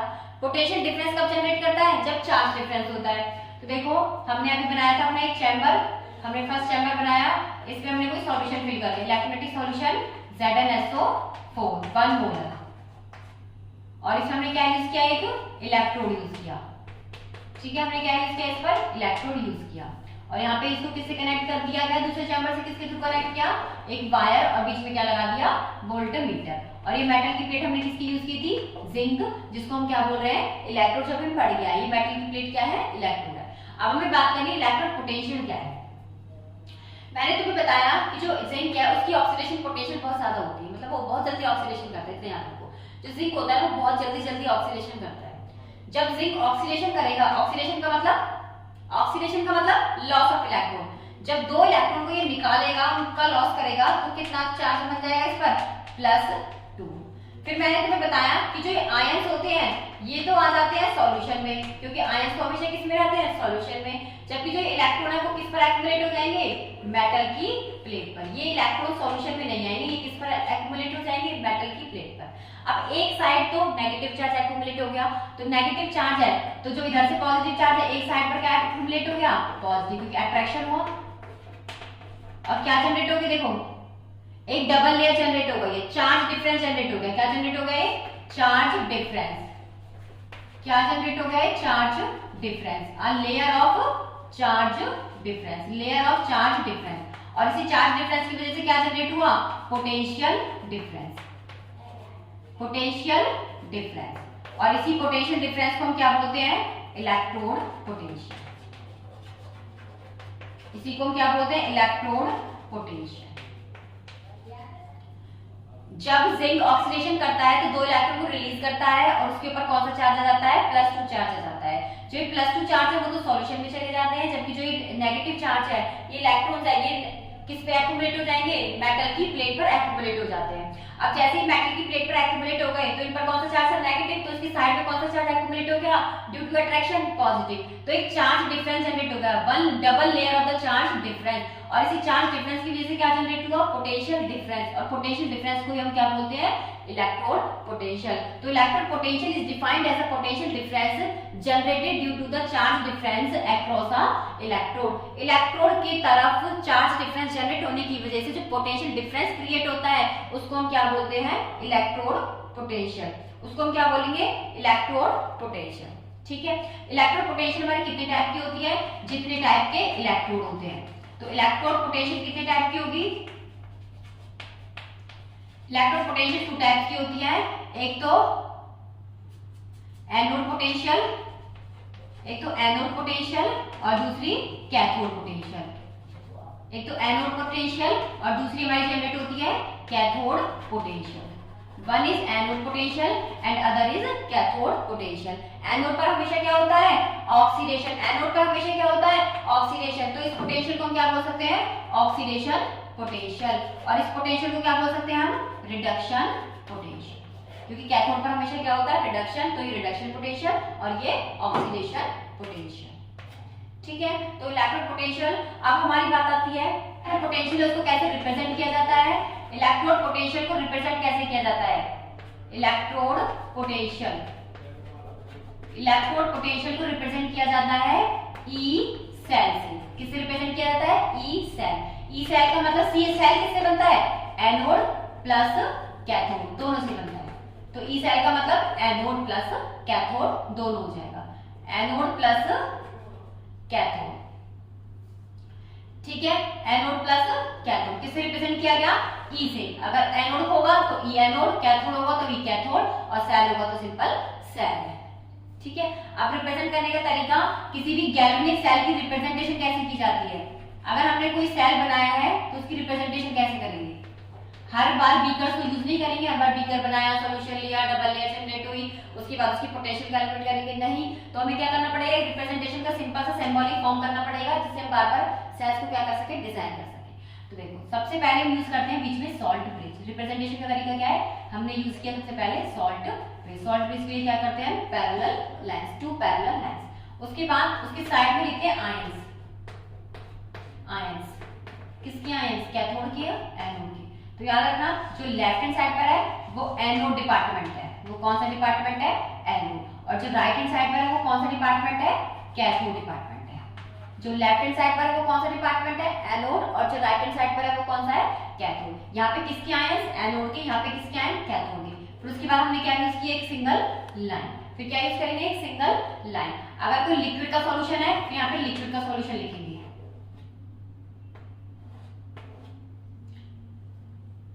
लिक्विड का सॉल्यूशन है तो लिक्विड का सॉल्यूशन लिखेंगे। उसके बाद फिर एक लाइन लगाएंगे, फिर गैसियस का, फिर किसका आ जाएगा, गैसियस, और उसके बाद एक लाइन फिर सॉलिड, और फिर एक लाइन लगाया तो सॉलिड। ये रिप्रेजेंटेशन है किसी भी सेल को, किसी भी गैल्वेनिक सेल को जिसमें एनोड और कैथोड दोनों होते हैं, उसको रिप्रेजेंट करने का क्या तरीका है। सबसे पहले बीच में पैरेलल लाइन यूज करेंगे, जो लेफ्ट हैंड साइड पर है वो एनोड डिपार्टमेंट और जो राइट हैंड साइड पर है वो कैथोड डिपार्टमेंट। जब मैंने सेल डिजाइन किया था तो मैंने इधर साइड एनोड रखा था, इधर साइड कैथोड रखा था। ऐसे ही हमेशा सेल डिजाइन किया जाता है, लेफ्ट हैंड साइड पर एनोड और राइट हैंड साइड पर कैथोड। तो रिप्रेजेंटेशन में भी लेफ्ट साइड एनोड और राइट साइड कैथोड। सबसे पहले जो हमने सॉल्ट ब्रिज यूज किया है उसके साइड में क्या यूज करेंगे, आयंस। यहाँ पे एनोड के आयंस, यहाँ पे कैथोड के आयंस। फिर हम यूज करेंगे एक सिंगल लाइन। फिर कोई भी अगर लिक्विड डिपार्टमेंट है, अगर कोई लिक्विड में है तो लिक्विड यूज करेंगे, फिर एक सिंगल लाइन लगाएंगे। फिर गैसियस स्टेट में है तो गैसियस वाले आयंस को रखेंगे। उसके बाद एक सिंगल लाइन लगा के अगर कोई कंपाउंड हमारा सॉलिड फॉर्म में है तो सॉलिड फॉर्म में रख देंगे, कोई मेटल सॉलिड फॉर्म में है तो सॉलिड फॉर्म में रख देंगे। फॉर एग्जांपल जिंक है, जब 2 इलेक्ट्रॉन रिलीज करता है तो किस में जाता है, Zn+2 में जाता है। और Zn2+ आयंस हमेशा किस में रहते हैं, वाटर में। तो उस सॉल्यूशन को हम क्या बोलते हैं, एक्वस सॉल्यूशन। जो जिंक की प्लेट थी वो कैसी थी, सॉलिड थी। ठीक है, अब मैंने बोला इसको रिप्रेजेंट कर दो। ये क्या हो रहा है, सिर्फ अभी ऑक्सीडेशन, सिर्फ ऑक्सीडेशन को रिप्रेजेंट कर दो। कैसे रिप्रेजेंट करते हैं, ऑक्सीडेशन का मतलब एनोड, ऑक्सीडेशन का मतलब एनोड। एनोड कौन सा डिपार्टमेंट है? Left hand side. तो हमने पहले तो सॉल्ट ब्रिज लगा दिया, देखो सॉल्ट ब्रिज लगा दिया। एनोड डिपार्टमेंट हमारा ये है, ये कौन सा डिपार्टमेंट है हमारा? एनोड। इधर ही लिखेंगे। एनोड में कोई आयंस दिखाई दे रहे हैं तो बिल्कुल Zn2+ के आयंस है, तो पहले Zn2+ के आयंस रख दो। किस में रहते हैं वो? वाटर में, तो एक्वा सॉल्यूशन में। फिर एक लाइन लगाओ, क्या लिक्विड फेज में कुछ दिखाई दे रहा है? लिक्विड फेज में कुछ नहीं है। क्या गैसियस फेज में है? गैसियस फेज में नहीं है। ये किस में है? सॉलिड में, तो बस इसी को लिख दो फिर सॉलिड फेज। ये रिप्रेजेंटेशन हो गया एनोड का, ठीक है। अब देखो, अगर मैं इसी जिंक को कैथोड पर लिखती, अगर इसी जिंक का मैं कैथोड पर लिखती तो कैसे हो जाता? Zn है 2+, 2 इलेक्ट्रॉन को गेन करता और किस में चला जाता? Zn में चला जाता। Gain of electron is known as reduction. तो यहाँ पे क्या हुआ? रिडक्शन हुआ। और रिडक्शन किस पर होता है? हमेशा कैथोड पर होता है, ठीक है। कैथोड डिपार्टमेंट कौन सा है? Right hand side. तो मैंने क्या यूज किया? एक सॉल्ट ब्रिज। तो क्या यूज कर लिया मैंने? एक सॉल्ट ब्रिज। तो मैंने क्या यूज किया? एक सॉल्ट ब्रिज। सॉल्ट ब्रिज के साइड में क्या रखते हैं? आयंस। कैथोड में देखो कौन से आयंस हैं? Zn2+। तो मैंने यहाँ पे क्या रख दिया? Zn2+ aqueous. उसके बाद सिंगल लाइन। क्या लिक्विड फेज में है? नहीं। क्या गैसियस फेज में है? नहीं। तो किसमें है? सिर्फ सॉलिड फेज में है, तो Zn सॉलिड। ये किसका होगा? रिप्रेजेंटेशन सिर्फ एनोड का। ये किसका हो गया? सिर्फ कैथोड का। अगर जिंक एनोड पर होगा तो ऐसे रिप्रेजेंट किया जाएगा, अगर जिंक कैथोड पर होगा तो ऐसे रिप्रेजेंट किया जाएगा, ठीक करते हैं। अगर कॉपर एनोड पर हो तो उसका रिप्रेजेंटेशन कैसे करेंगे, और अगर वही कॉपर अगर कैथोड पर हो तो उसका रिप्रेजेंटेशन कैसे करेंगे। एनोड का मतलब होता है ऑक्सीडेशन, और ऑक्सीडेशन का मतलब होता है लॉस ऑफ इलेक्ट्रॉन। इलेक्ट्रॉन का लॉस करना मतलब इलेक्ट्रॉन, ऑक्सीडेशन का मतलब लॉस ऑफ इलेक्ट्रॉन। कैथोड पर हमेशा क्या होता है? रिडक्शन, और रिडक्शन का मतलब गेन ऑफ इलेक्ट्रॉन। इलेक्ट्रॉन का लॉस का मतलब यहाँ पे माइनस आएगा 2 इलेक्ट्रॉन, क्योंकि कॉपर पर हम 2 चार्ज लेके चलते हैं। रिडक्शन का मतलब गेन, गेन का मतलब 2+ चार्ज आएगा, ठीक है। इधर देखो, सबसे पहले कैथोड पर आ जाओ। 2 चार्ज को ये क्या करेगा? गेन करेगा, ठीक है। अगर यहाँ पे कॉपर होता सिर्फ तो 2 चार्ज गेन करके क्या बन जाता? 2 माइनस बन जाता। अगर यहाँ पर कॉपर +2 होता तो ये 2 इलेक्ट्रॉन को गेन करता और फिर क्या बनता? 2 नेगेटिव से 2 पॉजिटिव कट जाते और सिर्फ क्या बन जाता? कॉपर। अब हमें एक बात अच्छे से पता है कि मेटल पर कभी भी नेगेटिव चार्ज तो होता ही नहीं है, तो इसका मतलब ये वाली इक्वेशन तो क्या हो गई? कट गई, क्योंकि मेटल पर कभी भी नेगेटिव चार्ज नहीं आ सकता। तो ये तो क्या हो गई? रिडक्शन वाली रिएक्शन। तो ऑक्सीडेशन वाली क्या हो जाएगी? माइनस करना है। अब देखो, इलेक्ट्रॉन को किसमें से माइनस करेंगे? 2 इलेक्ट्रॉन जब निकल जाते हैं, 2 नेगेटिव चार्ज निकल गया तो कौन सा चार्ज आ गया? 2 पॉजिटिव आ जाएगा। तो इसका मतलब यहाँ पर तो 2 पॉजिटिव आएगा। अब 2 इलेक्ट्रॉन निकले हैं तो किसमें से निकले होंगे? कॉपर में से निकले होंगे। यहाँ पे क्या हो गया? ऑक्सीडेशन, और यहाँ पे क्या हो गया? रिडक्शन। अब दूसरा तरीका क्या पहचान करने का? Oxidation reduction. ऑक्सीडेशन में हमेशा चार्ज, या फिर हम बोलेंगे ऑक्सीडेशन स्टेट इंक्रीज होती है, जबकि रिडक्शन में जो ऑक्सीडेशन स्टेट है वो हमेशा डिक्रीज होती है। ऑक्सीडेशन स्टेट का मतलब चार्ज। देखो कैसे, यहाँ पर कॉपर पर पहले कितना चार्ज था? यहाँ पर कॉपर पर कितना चार्ज है? पहले +2। रिएक्शन के बाद कितना रह गया? 0। तो पॉजिटिव से किसमें गया है? 0 में। मतलब ऑक्सीडेशन स्टेट क्या हो रही है? डिक्रीज। और डिक्रीज होने का मतलब रिडक्शन हुआ। इसका पक्की बात है, हमने जो इक्वेशन लिखी है वो करेक्ट लिखी है। उसके बाद अगर देखो इधर आता चार्ज, इस पर अगर अकेला कॉपर है तो पहले चार्ज कितना है? 0। अब कॉपर पर कितना आ गया? +2। तो 0 से किसमें गया? प्लस में गया। तो चार्ज क्या हुआ? इंक्रीज। और इंक्रीज किसमें होता है? ऑक्सीडेशन। इसका मतलब जो हमने इक्वेशन लिखी है वो बिल्कुल करेक्ट है। ऑक्सीडेशन में चार्ज क्या होता है? इंक्रीज होता है, ठीक है। तो ऑक्सीडेशन रिडक्शन। अब रिप्रेजेंटेशन। रिप्रेजेंटेशन के लिए सबसे पहले क्या यूज करते हैं? Salt bridge. यहाँ पे भी क्या यूज करेंगे? सॉल्ट ब्रिज, ठीक है। ये एनोड है तो ये लेफ्ट साइड पर आएगा, ये कैथोड है तो ये किस पर आएगा? राइट साइड पर आएगा, ठीक है। ये एनोड और ये कैथोड। अब आगे देखो, सबसे पहले आयंस। तो कॉपर, ये 2 इलेक्ट्रॉन है, और आयंस क्या है? कॉपर 2+, और वो भी किस में रहते हैं? वाटर में, तो एक्वस। फिर एक लाइन लगाई, क्या लिक्विड फेज में कुछ है? नहीं है। क्या गैसियस फेज में? नहीं है। तो सिर्फ किस में? सॉलिड फेज में है, तो कॉपर सॉलिड आ गया।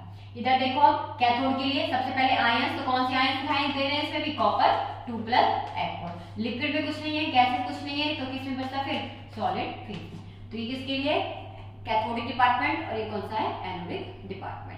अगर इनको हमें मिक्स करके लिखना है तो बीच में सॉल्ट ब्रिज। यहाँ पे एनोड वाली चीजें लिख दो, Cu+2 aqueous, 1 arrow Cu solid. ये तो एनोड का हो गया, इधर साइड कैथोड का लिख दो तो Cu+2 एक्वस और Cu सॉलिड। ये इसका डिपार्टमेंट हो गया, ये इसका रिप्रेजेंटेशन हो गया।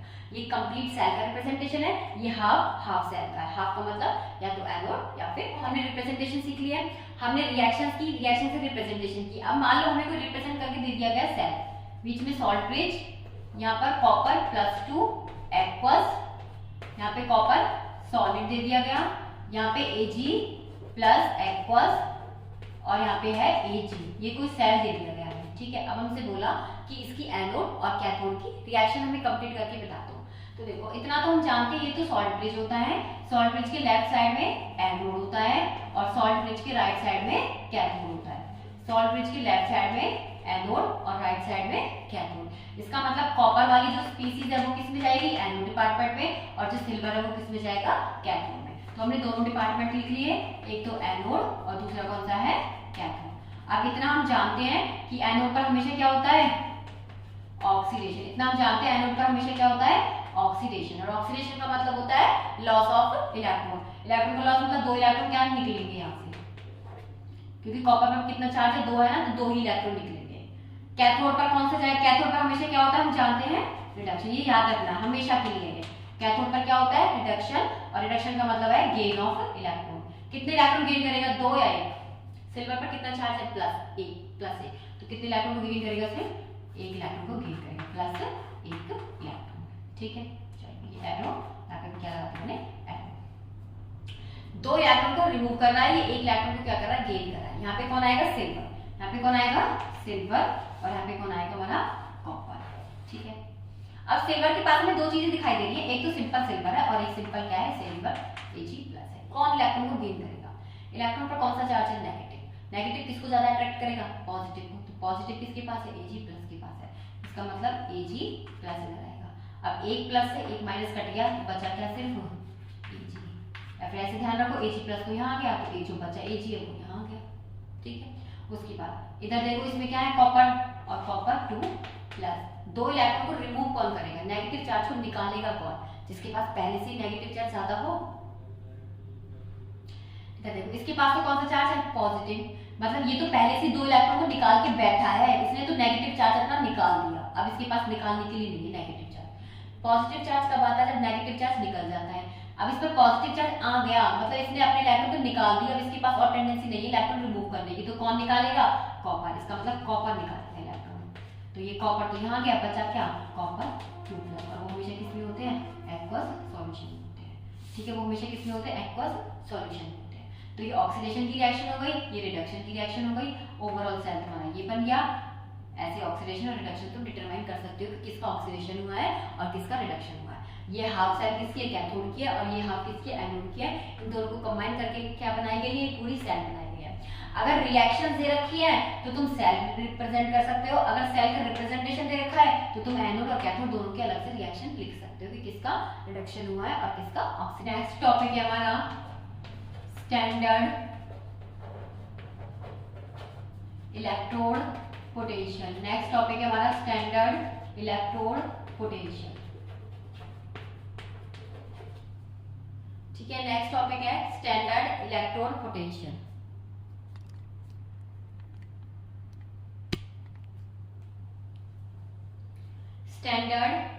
Standard electrode potential.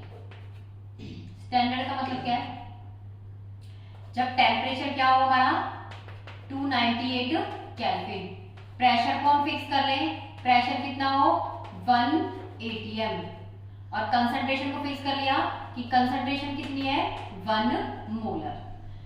जिस टाइम पर हमने प्रेशर, कंसंट्रेशन और टेम्परेचर को फिक्स कर लिया होता है, उस टाइम पर जो भी हमारी इलेक्ट्रोड पोटेंशियल निकल के आती है, मतलब ई सेल निकल के आती है, उसी को हम बोलते हैं स्टैंडर्ड इलेक्ट्रोड पोटेंशियल। और उसको रिप्रेजेंट करने का तरीका ई नॉट सेल, ऊपर क्या लगा देते हैं ई नॉट। जहां पे भी ई के ऊपर नोट लगाओ ना, 0 लगाओ, उसका मतलब वो कैसी है, standard electrode potential. Standard electrode potential का मतलब जहां पर टेम्परेचर कितना है 298 केल्विन, प्रेशर हमारा है 1 atm और कंसंट्रेशन हमारी कितनी है 1 मोलर कंसंट्रेशन है, ठीक है। अब इस स्टैंडर्ड कंडीशन को यूज करके हमने एक ऐसा इलेक्ट्रोड डिजाइन किया है जिसका नाम है standard hydrogen electrode. Standard hydrogen electrode,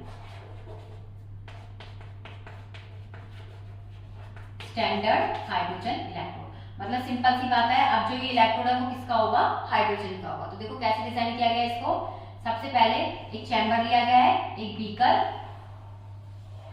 सबसे पहले हम क्या लेते हैं, बीकर। बीकर में क्या बनाते हैं, सॉल्यूशन, इलेक्ट्रोलाइट यूज करते हैं। एक ऐसा इलेक्ट्रोलाइट यूज करना है जिसमें हाइड्रोजन हो, तो मैंने यूज कर लिया HCl, क्योंकि इधर से क्या है H+ के आयंस आ जाएंगे। और इसकी कंसंट्रेशन कितनी रखी है मैंने, 1 मोलर, क्योंकि कंडीशन क्या रखनी है, स्टैंडर्ड। तो कंडीशन क्या रखी मैंने, 1 मोलर सॉल्यूशन ले लिया। ठीक है, अब हाइड्रोजन, अब इलेक्ट्रोड यूज करना है।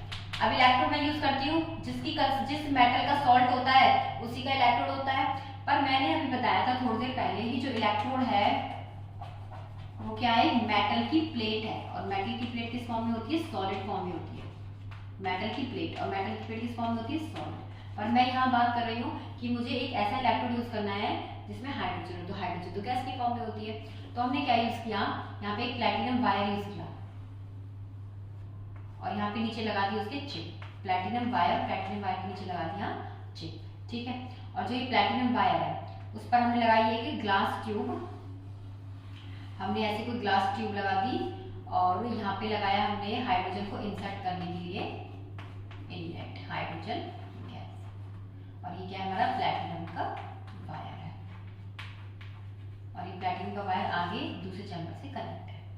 हमने क्या बनाया, एक इलेक्ट्रोलाइटिक सॉल्यूशन, जैसे हम नॉर्मल आगे बना लेते हैं, इलेक्ट्रोलाइटिक सॉल्यूशन लेते हैं, HCl का इलेक्ट्रोलाइटिक सॉल्यूशन लिया। जिसका इलेक्ट्रोलाइटिक सॉल्यूशन होता है उसी का हम इलेक्ट्रोड यूज करते हैं। पर पहले जब मैं बोल रही थी इलेक्ट्रोड कैसा होता है, मेटल की प्लेट, और मेटल कैसा होता है, सॉलिड स्टेट में। पर हाइड्रोजन तुम्हारा किस में होता है, गैसीय स्टेट में होता है। तो गैसेस का इलेक्ट्रोड बनाने के लिए हमने क्या किया, एक प्लैटिनम वायर का क्या यूज कर लिया। प्लैटिनम वायर ही क्यों यूज किया, क्योंकि प्लैटिनम कैसा मेटल है, एक इनर्ट मेटल है, वो इलेक्ट्रोलाइटिक सॉल्यूशन के साथ या फिर हाइड्रोजन Cl के साथ रिएक्ट नहीं करेगा, इसलिए हमने किसका यूज किया, प्लैटिनम वायर। फिर नेक्स्ट क्वेश्चन आता है कि प्लैटिनम वायर के साथ हमने यहाँ पे चिपका, ये चिप का यूज क्यों किया है, ताकि क्या हो जाए, इसका सरफेस एरिया इंक्रीज हो जाए। For increase surface area, surface area क्या हो जाए, इंक्रीज हो जाए। सरफेस एरिया को इंक्रीज करने की जरूरत क्या पड़ी, क्योंकि हमने जैसे प्लैटिनम वायर लिया था उस पर एक चिप क्या कर दी, एक चिप लगा दी और ऊपर से इसको किससे कवर कर दिया, एक ग्लास ट्यूब से। अब यहाँ से हम क्या ऐड कर रहे हैं, इसमें हाइड्रोजन गैस। तो जो हाइड्रोजन गैस है वो किसके ऊपर स्टिक हो जाएगी, किसके ऊपर एब्जॉर्ब हो जाएगी, प्लैटिनम वायर के ऊपर, क्योंकि प्लैटिनम पर क्या होते हैं, छोटे छोटे होल्स होते हैं। और इसके सरफेस एरिया एब्जॉर्ब होगी, एब्जॉर्ब कब होगी, जब सरफेस एरिया ज्यादा होगा। तो इसके सरफेस एरिया को इंक्रीज करने के लिए हमने क्या लगा दी, यहाँ पे एक चिप लगा दी, ताकि ज्यादा से ज्यादा हाइड्रोजन क्या हो जाए, एब्जॉर्ब हो जाए। और इसमें क्या होते हैं, होल्स इनके ऊपर ही एब्जॉर्ब होती है। तो कहने के लिए ये सिर्फ एक तरीके से क्या बन गया, हाइड्रोजन का इलेक्ट्रोड बन गया। वैसे हाइड्रोजन का कोई इलेक्ट्रोड होता नहीं है, इसको सिंपल डिजाइन किया जाता है, ऐसे डिजाइन कर दिया हमने प्लैटिनम वायर लेके। प्लैटिनम में क्यों यूज किया, क्योंकि प्लैटिनम कैसा होता है, इनर्ट मेटल, ये HCl किसी के साथ भी रिएक्ट नहीं करेगा। टेम्परेचर हमने कितना ले लिया, 298 केल्विन, और प्रेशर कितना ले लिया हमने, 180 है। इसको हम बोल रहे हैं स्टैंडर्ड हाइड्रोजन इलेक्ट्रोड।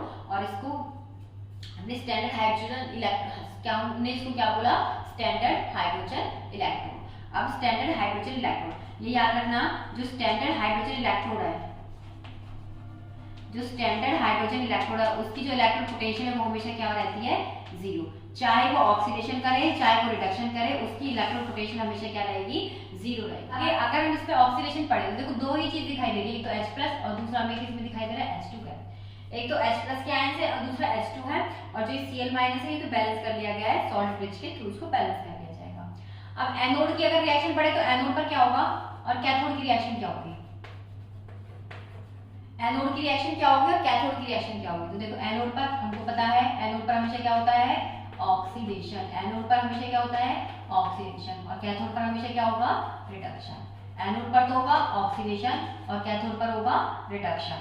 ऑक्सीडेशन का मतलब लॉस ऑफ इलेक्ट्रॉन, ऑक्सीडेशन का मतलब लॉस ऑफ इलेक्ट्रॉन, और रिडक्शन का मतलब gain of electron, loss of electron.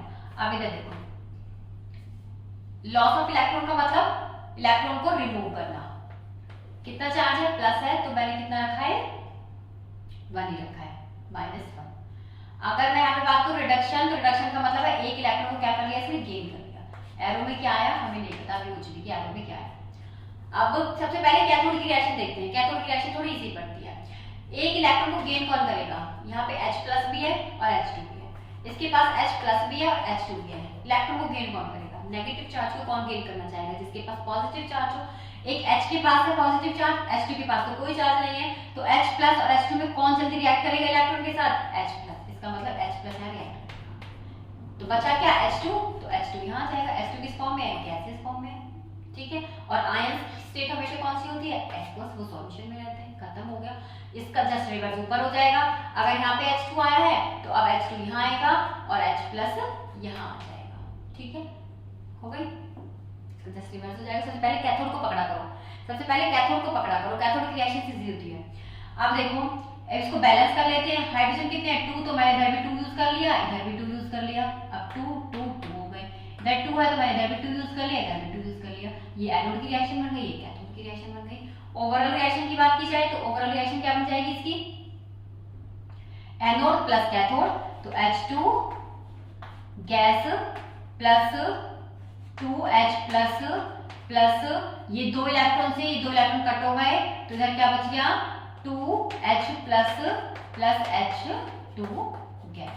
और ये कटेंगे नहीं, तुम सोचते हो कट जाएंगे, क्योंकि इसका प्रेशर मान लो P1 है तो इसका प्रेशर क्या होगा? P2। अगर इसकी कंसंट्रेशन C1 है तो इसकी कंसंट्रेशन कितनी होगी? C2। दोनों की कंसंट्रेशन क्या है? डिफरेंट डिफरेंट है। तो हम ऐसे डिजाइन कर सकते हैं। ये हमारा इलेक्ट्रो पोटेंशियल है। अगर E नोट की मैं बात करूं, ऑक्सीडेशन पोटेंशियल किसका? हाइड्रोजन का। ऑक्सीडेशन का मतलब देखो ऑक्सीडेशन कहाँ है? क्या H2 से किस में जा रहा है?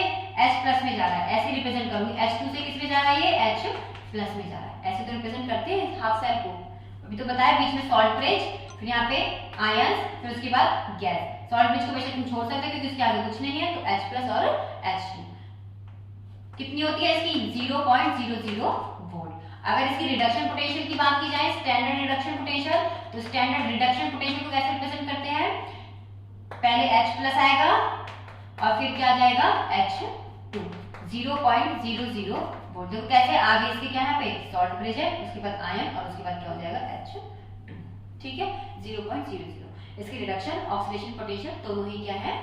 0। टॉपिक नेक्स्ट टॉपिक क्या है मेरा? हमने दो टाइप की ई सेल पढ़ी है, एक तो ई सेल सिंपल और एक हमने पढ़ा है ई नोट सेल। जब ई नोट है तो उसको हम बोलते हैं स्टैंडर्ड पोटेंशियल। ये कौन सी पोटेंशियल है? स्टैंडर्ड। और ये क्या है? नॉन स्टैंडर्ड पोटेंशियल या फिर potential at any concentration at any temperature. ये नॉन स्टैंडर्ड और ये कैसी है? स्टैंडर्ड पोटेंशियल, ठीक है। जो ई नोट सेल है वो उसमें जो टेम्परेचर है वो फिक्स है 298 केल्विन, प्रेशर फिक्स है 180 m और जो कंसंट्रेशन है वो फिक्स है 1 मोलर। पर इसमें कंसंट्रेशन, प्रेशर, टेम्परेचर कुछ फिक्स नहीं है, तो जो ये वाली ई नोट सेल है वो कंसंट्रेशन के अकॉर्डिंग क्या होगी? चेंज होगी। अब ये सेल कंसंट्रेशन के अकॉर्डिंग कैसे चेंज होगी वो हमें पढ़ना है, तो वो हम पढ़ते हैं through Nernst equation. Nernst equation वो कौन सी इक्वेशन है? Nernst equation. किस इक्वेशन के थ्रू पढ़ेंगे? नस्ट इक्वेशन के थ्रू पढ़ेंगे। देखो नस्ट इक्वेशन क्या है, इसका तुम्हें फॉर्मूला याद रखना है। E cell is equal to, derivation कोई नहीं पूछेगा इसका, सिर्फ फॉर्मूले में बहुत ज्यादा क्वेश्चन आते हैं।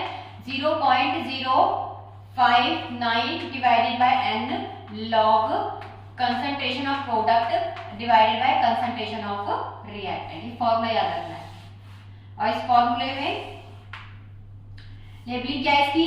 ई नॉट सेल मतलब कि पोटेंशियल एट एनी कंसंट्रेशन। ये स्टैंडर्ड है, ये गिवन होगी तुम्हें, स्टैंडर्ड पोटेंशियल है। अगर एक वैल्यू को हम फिक्स कर देते हैं तो वो फिक्स वैल्यू है। 0.059 ये एक फिक्स नंबर है। n का मतलब है मोल्स ऑफ इलेक्ट्रॉन, कितने मोल्स ऑफ इलेक्ट्रॉन्स चेंज हुए हैं किसी रिएक्शन में, या तो लॉस हुए या फिर गेन हुए। लॉग प्रोडक्ट की कंसंट्रेशन अपॉन रिएक्टेंट, और इसके लिए हमें सिर्फ आयंस यूज करने हैं। सॉलिड प्लस लिक्विड ये यूज नहीं करने हैं हमें, इसमें सिर्फ क्या यूज करने हैं? आयंस यूज करने हैं। नस्ट इक्वेशन का सिर्फ यही फॉर्मूला ही हमें लर्न रखना है बस, इसके अलावा कुछ नहीं, ठीक है। उसके बाद नेक्स्ट है delta ji and equilibrium constant. Delta G and equilibrium constant, इसमें क्या रिलेशन है? तो जब भी हमारी रिएक्शन इक्विलिब्रियम पर पहुंचती है, when equilibrium is achieved in any reaction then at equilibrium, तो जो डेल्टा जी की वैल्यू है वो हो जाएगी 0 और जो ई सेल की वैल्यू है वो भी क्या हो जाती है? 0 एट इक्विलिब्रियम। याद रखना इक्विलिब्रियम पर डेल्टा जी की वैल्यू 0 होती है और ई सेल की वैल्यू 0 होगी, ई नॉट सेल की वैल्यू 0 नहीं होगी। तो अगर ई सेल की वैल्यू 0 हो जाएगी तो यहाँ पर हम वैल्यू रखेंगे, तो यहाँ से ई नॉट सेल क्या निकल के आएगा 0.059 divided by N log product upon reactant, और प्रोडक्ट अपॉन रिएक्टेंट है तो ये यहाँ पे भी क्या जाएगा, फिर कांस्टेंट पे पहुंच गए तो इसके लिए क्या यूज होगा, इक्विलिब्रियम कांस्टेंट। एक इक्वेशन, एक फॉर्मूला, ये याद रखना इंपॉर्टेंट है। अब डेल्टा जी का क्या रिलेशन है इससे, delta G is equal to minus N F E not cell, delta G naught equal to minus N F E not cell. Delta G का एक फॉर्मूला होता है delta G naught equal to minus R T ln K, एक ये formula है।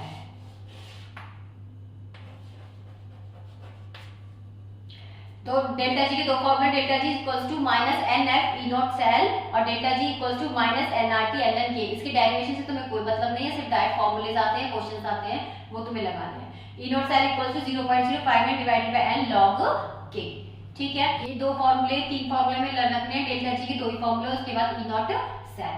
फिर next topic आता है जो थोड़ा हायर लेवल का टॉपिक है, concentration cells. Concentration cells, what are concentration cells? Concentration cells are those cells in which E naught cell is equals to 0. वो सेल्स जिनमें E naught सेल की वैल्यू 0 हो जाती है, उन्हीं सेल्स को हम कंसंट्रेशन सेल्स बोलते हैं। अब देखो हमें पता था हमारी नेक्स्ट इक्वेशन क्या थी, E cell is equals to E naught cell minus 0.059 divided by n log product upon reactant, ठीक है। अगर मैं यहाँ पे E naught सेल की वैल्यू 0 रख दूं तो E सेल की वैल्यू कितनी आ गई, minus 0.059 divided by N log product upon reactant, ये याद रखना है फॉर कंसंट्रेशन सेल। जो इक्विलिब्रियम की कंडीशन है उस पर ई सेल 0 होता है, जबकि कंसंट्रेशन सेल्स में ई नॉट सेल 0 हो जाता है, ठीक है। कंसंट्रेशन सेल्स का मतलब ये नहीं है कि दोनों इलेक्ट्रोलाइट की कंसंट्रेशन सेम होगी, दोनों इलेक्ट्रोलाइट की कंसंट्रेशन सेम नहीं होगी, सिर्फ क्या 0 हो जाता है, ई नॉट सेल 0 हो जाता है। अब इसके लिए दो फॉर्मूले आते हैं further, minus 0.059 divided by N log, अगर प्रेशर होगा तो यहाँ पे प्रेशर आ जाएगा, और अगर कंसंट्रेशन की टर्म में बात करेंगे तो कंसंट्रेशन आ जाएगा। E not cell equals to minus 0.059 divided by N log C1 का स्क्वायर अपॉन C2 का स्क्वायर, P2 अपॉन P1। मैंने ये किसके लिए लिखा है, मान लो कोई रिएक्शन है H plus concentration C2, concentration C1, यहाँ पे H प्लस कंसंट्रेशन C2, उसके बाद वन एरो, वन लाइन, फिर क्या जाता है H2, और इसका प्रेशर है मान लो तुम्हारा P1 और इसका प्रेशर है H2P2, ठीक है। अब हमें पता है ये वाला मैंने कोई सेल डिजाइन करके तुम्हें दे दी, इसका मुझे पता है यहाँ पर होता है एनोड और यहाँ पर होता है कैथोड। अगर तुम्हें अब डायरेक्ट क्वेश्चन लगाना तो डायरेक्ट देखो कैसे देखेंगे, अगर मान लो प्रेशर सेम है, इसका भी 1 है इसका भी 1 है, तो कोई दिक्कत नहीं, एक चीज सेम होगी एक चीज डिफरेंस होगी। कंसंट्रेशन डिफरेंट है तो C1 C2, अगर प्रेशर डिफरेंट है तो P1 P2। अभी मैं एक चीज को वेरी कर देती हूँ, कंसंट्रेशन मैंने कर दिया एक का C1 और दूसरे का कर दिया C2, पर प्रेशर दोनों का सेम है, इसका भी P1 है और इसका भी कितना है P1। तो कंसंट्रेशन वाला फॉर्मूला देखो, इधर आ जाओ, E cell equals to E naught cell, ये तो 0 हो गया, minus 0.059 divided by n log product में हमेशा एनोड वाला आयन आएगा, प्रोडक्ट में हमेशा एनोड वाला आयन आएगा, और वो कौन सा है C1। तो ऊपर किसकी कंसंट्रेशन आ जाएगी C1 और नीचे किसकी कंसंट्रेशन आ जाएगी C2, और ये स्क्वायर किसकी वजह से आया है, ये H2 है ये H है, जब इसको बैलेंस करोगे तो यहाँ पे कितने H आएंगे 2H आएंगे, तो H प्लस का स्क्वायर और इसमें भी H प्लस का स्क्वायर, ठीक है। अगर मान लो मैंने कंसंट्रेशन को सेम कर दिया और प्रेशर क्या है इसका P1 और इसका प्रेशर कितना है P2, प्रेशर एक का कितना हो गया P1, एक का कितना हो गया P2, तो ये एनोडिक डिपार्टमेंट है ये कैथोडिक डिपार्टमेंट है, जब रिएक्शन करोगे तो क्या आ जाएगा P2 बाय P1। ये फॉर्मूले याद रखना बस। ऊपर किसका प्रेशर आएगा, एनोड का, नीचे किसका आएगा, कैथोड का। ऊपर किसकी कंसंट्रेशन आएगी, एनोड की, और नीचे किसकी आएगी, कैथोड की। बट ये नहीं है कि तुम हमेशा याद रखो कि ऊपर C1 ही आएगा, नीचे C2 आएगा, ये किसी की भी हो सकती है। मान लो C1 तुमने कैथोड के लिए दे रखा हो, फिर तो ऊपर हमेशा याद रखना ये किसके लिए है, एनोड के लिए, और ये किसके लिए है, कैथोड के लिए। ये दो फॉर्मूले हैं, एक तो प्रेशर की टर्म में और दूसरा कंसंट्रेशन की टर्म में। टेम्परेचर कोफिशिएंट, ये भी थोड़ा अपर लेवल का टॉपिक है, ये भी हायर लेवल का टॉपिक है, और ये भी टेम्परेचर कोफिशिएंट। इस पर डायरेक्ट क्वेश्चन आ जाते हैं टेम्परेचर कोफिशिएंट पे, डायरेक्ट फॉर्मूला पूछ लिया जाता है। टेम्परेचर कोफिशिएंट का मतलब delta curly E divided by curly T at constant pressure. Curly E का मतलब इलेक्ट्रोड पोटेंशियल का चेंज डिवाइडेड बाय टेम्परेचर का change at constant pressure is equal to delta S by NF।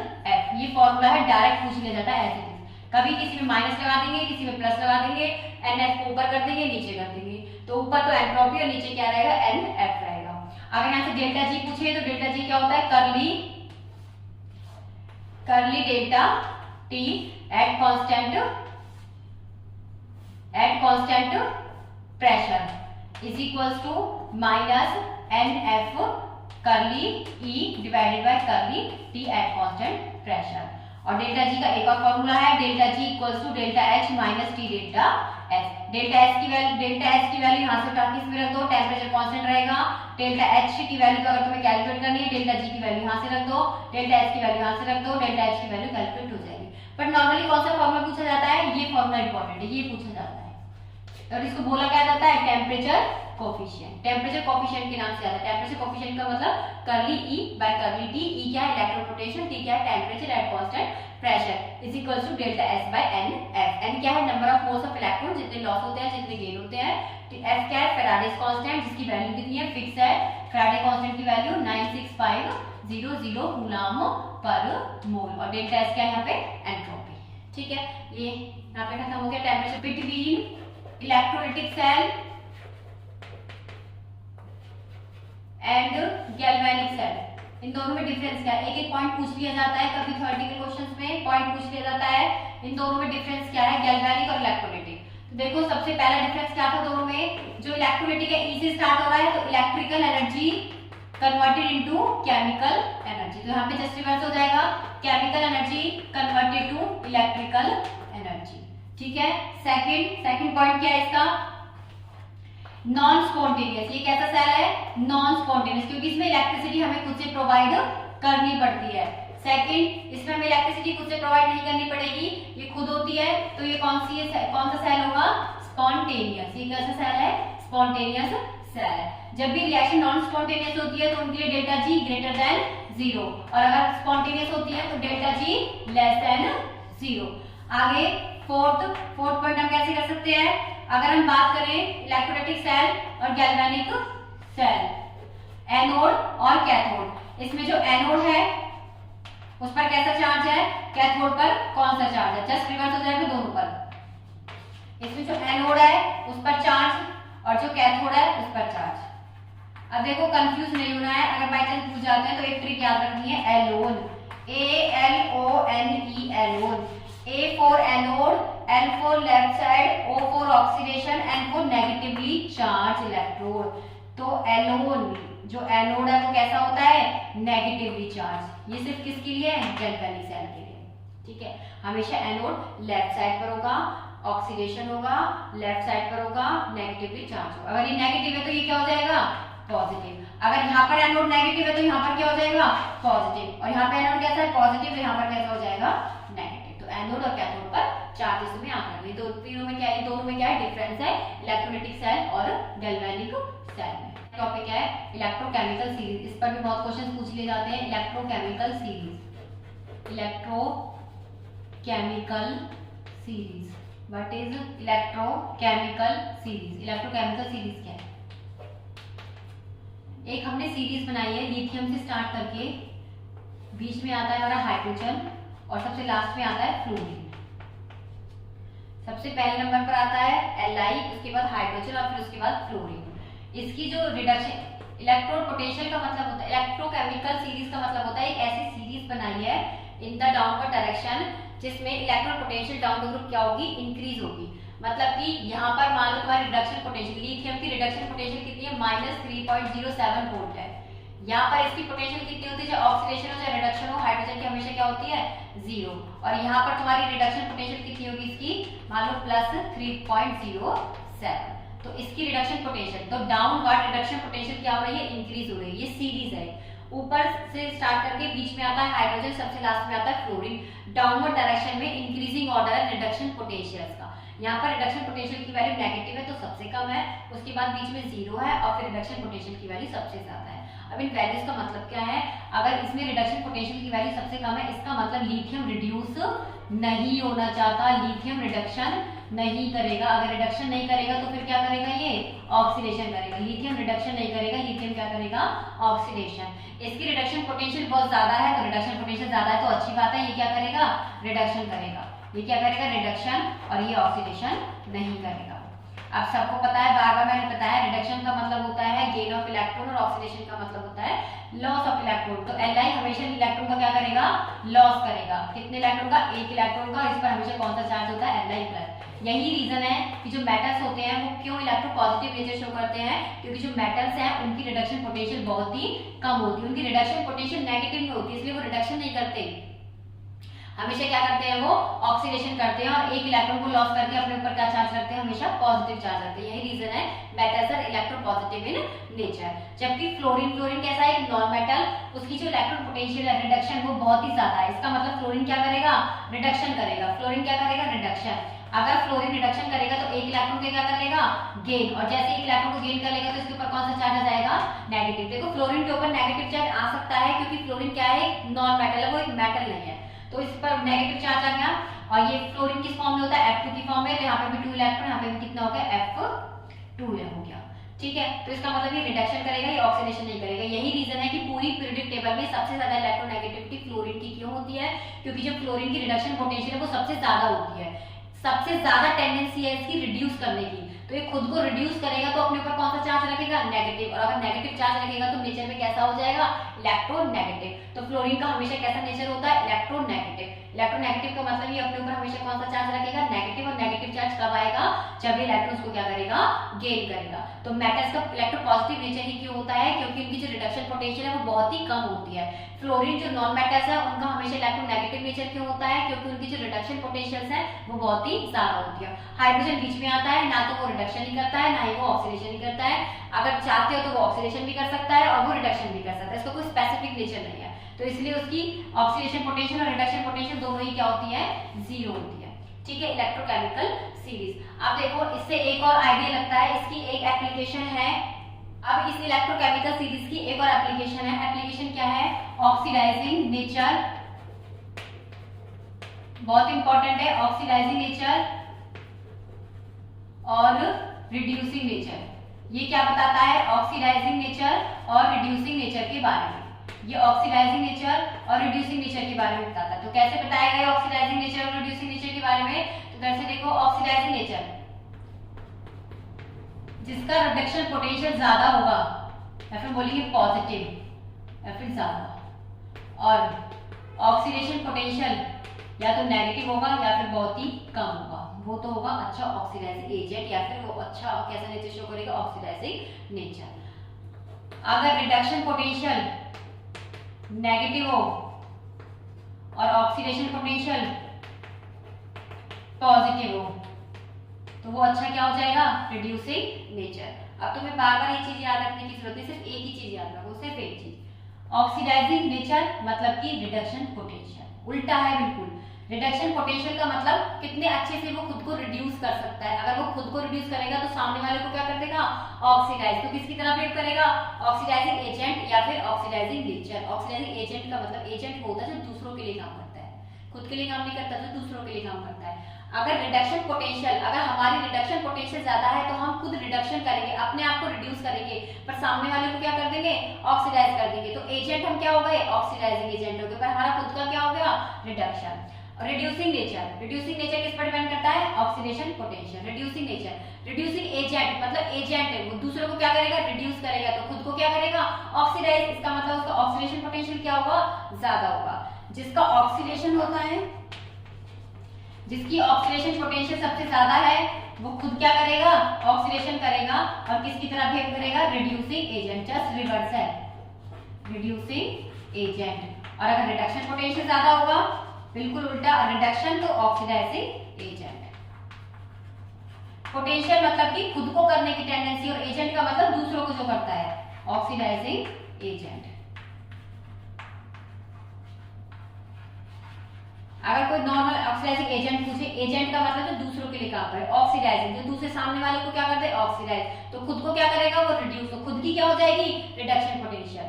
Reducing agent, reducing agent मतलब कि agent दूसरों के लिए है, वो दूसरों को क्या करेगा, रिड्यूस, पर खुद को क्या करेगा, ऑक्सीडाइज।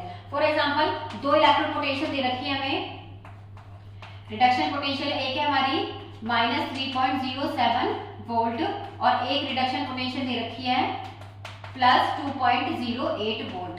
मैंने पूछा इन दोनों में से अच्छा ऑक्सीडाइजिंग एजेंट कौन सा है, इन दोनों में से सबसे अच्छा ऑक्सीडाइजिंग एजेंट कौन सा है, oxidising agent. Oxidising agent, agent का मतलब जो दूसरों को ऑक्सीडाइज करे, और अगर दूसरों को ऑक्सीडाइज करेगा तो खुद को क्या करेगा, रिड्यूस। तो हमारी रिडक्शन पोटेंशियल ज्यादा होनी चाहिए, तो किसकी रिडक्शन पोटेंशियल ज्यादा है, +2.08, जिसकी रिडक्शन पोटेंशियल ज्यादा वो अच्छा ऑक्सीडाइजिंग एजेंट। अगर मान लो ये नेगेटिव में ही दिया होता, अब कौन अच्छा ऑक्सीडाइजिंग एजेंट होता, अगर ये दोनों नेगेटिव में दिए होते तो अभी देख लो रिडक्शन पोटेंशियल किसकी ज्यादा, नेगेटिव में ज्यादा वैल्यू मतलब कम होना, तो अभी भी ज्यादा कौन सा रिडक्शन पोटेंशियल यही है, तो ऑक्सीडाइजिंग एजेंट भी यही अच्छी तरीके से बिहेव करेगा।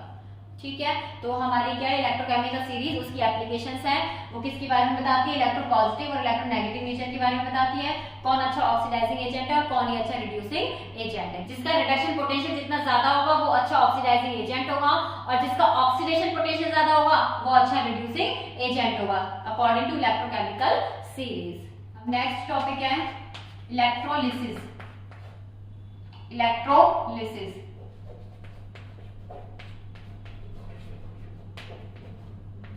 इलेक्ट्रोलिसिस या फिर हम बोल सकते हैं इलेक्ट्रोलाइटिक सेल। अब हमें कौन सा सेल पढ़, गैल्वेनिक सेल हमारा खत्म हो गया, एप्लीकेशंस टॉपिक्स जितने भी थे न्यूमेरिकल्स सब खत्म है। उसके बाद हमारा नेक्स्ट है इलेक्ट्रोलिसिस या फिर हम बोल सकते हैं इलेक्ट्रोकेमिकल सेल। देखो इलेक्ट्रोकेमिकल सेल को कैसे डिजाइन किया गया है, एक ही बीकर इसमें यूज किया गया है, एक ही बीकर में दोनों इलेक्ट्रोड यूज किए गए हैं, एनोड भी और कैथोड भी।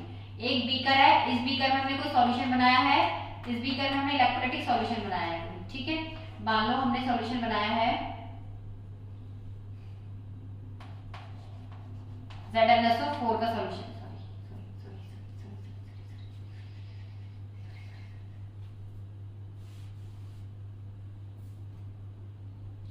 मान लो हमने कोई बीकर यूज किया है, बीकर में हमने एक ही बीकर में 2 इलेक्ट्रोड यूज कर लिए हैं, एक ही बीकर में हमने 2 इलेक्ट्रोड यूज किए हैं।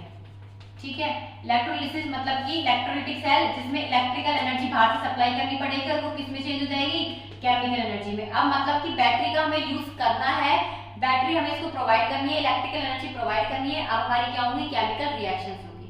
गैल्वेनिक में पहले ऑक्सीडेशन रिडक्शन रिएक्शंस की थी, उससे हमारी वोल्टेज आई थी। अब वोल्टेज हम इसको प्रोवाइड करेंगे, क्या करेगा ये केमिकल रिएक्शन करेगा। तो हमने देखो बैटरी ऊपर से पहले ही प्रोवाइड कर दिया इसको, बैटरी हमने प्रोवाइड की, ये पॉजिटिव टर्मिनल किससे कनेक्ट है, पॉजिटिव से, नेगेटिव टर्मिनल किससे कनेक्ट होगा, नेगेटिव से। इसका मतलब इस प्लेट पर कौन सा चार्ज है, पॉजिटिव, और इस प्लेट पर कौन सा चार्ज है, नेगेटिव। जो पॉजिटिव प्लेट है उसको हमने बोला यहाँ पर एनोड, इस वाली प्लेट को हम बोलते हैं एनोड, और इस वाली प्लेट को बोलते हैं इसमें हम कैथोड, नेगेटिव प्लेट को हम बोलते हैं कैथोड। ठीक है, अब इसमें हमने एक इलेक्ट्रोलाइटिक सॉल्यूशन बनाया है NaCl, एक्वस NaCl। तो इसमें किस किस के आयंस हैं, Na+, Cl-, H+ और OH- इसके आयंस हैं। अब इसकी इलेक्ट्रोलिसिस कैसे होगी, तो देखो जो ये एनोड है उस पर कौन सा चार्ज है, पॉजिटिव, जो कैथोड है उस पर कौन सा चार्ज है, नेगेटिव। जो एनोड है उस पर पॉजिटिव चार्ज है, जो कैथोड है उस पर नेगेटिव चार्ज है। तो पॉजिटिव पर कौन से आयंस जाएंगे, जिन पर नेगेटिव चार्ज होगा। नेगेटिव चार्ज किस पर है, एक तो Cl- पर है और एक किस पर है, OH- पर है। और जो कैथोड है उस पर कौन सा चार्ज है, माइनस चार्ज है, तो उस पर प्लस चार्ज आएगा। तो प्लस वाले आयंस कौन से हैं, एक तो Na+ है और एक H+ है। ठीक है, अब इन दोनों में से भी कंपटीशन लगेगा कि Cl- और OH- में से कौन डिपॉजिट है, कौन होगा एनोड पर जाएगा, Na+ और H+ में से कौन कैथोड पर जाएगा। तो देखो वो डिपेंड करता है इनकी पोटेंशियल पर, जिसकी ज्यादा टेंडेंसी है रिड्यूस होने की या जिसकी ज्यादा टेंडेंसी ऑक्सीडाइज होने की। एनोड पर हमेशा क्या होता है, ऑक्सीडेशन। तो इन दोनों में से जिसकी जितनी ज्यादा टेंडेंसी ऑक्सीडाइज होने की वही जाएगा एनोड पर। कैथोड पर हमेशा क्या होता है, रिडक्शन। तो Na प्लस और H प्लस में से जिसकी जितनी ज्यादा टेंडेंसी है रिड्यूस होने की, वही किस पर जाएगा, कैथोड पर जाएगा। ठीक है, तो ये याद रखना है Na प्लस और H प्लस में। यहाँ से जो इलेक्ट्रोकेमिकल सीरीज है उसमें हल्का सा याद रखना है। तो 9 10 में पढ़ते हैं अपनी केदारनाथ का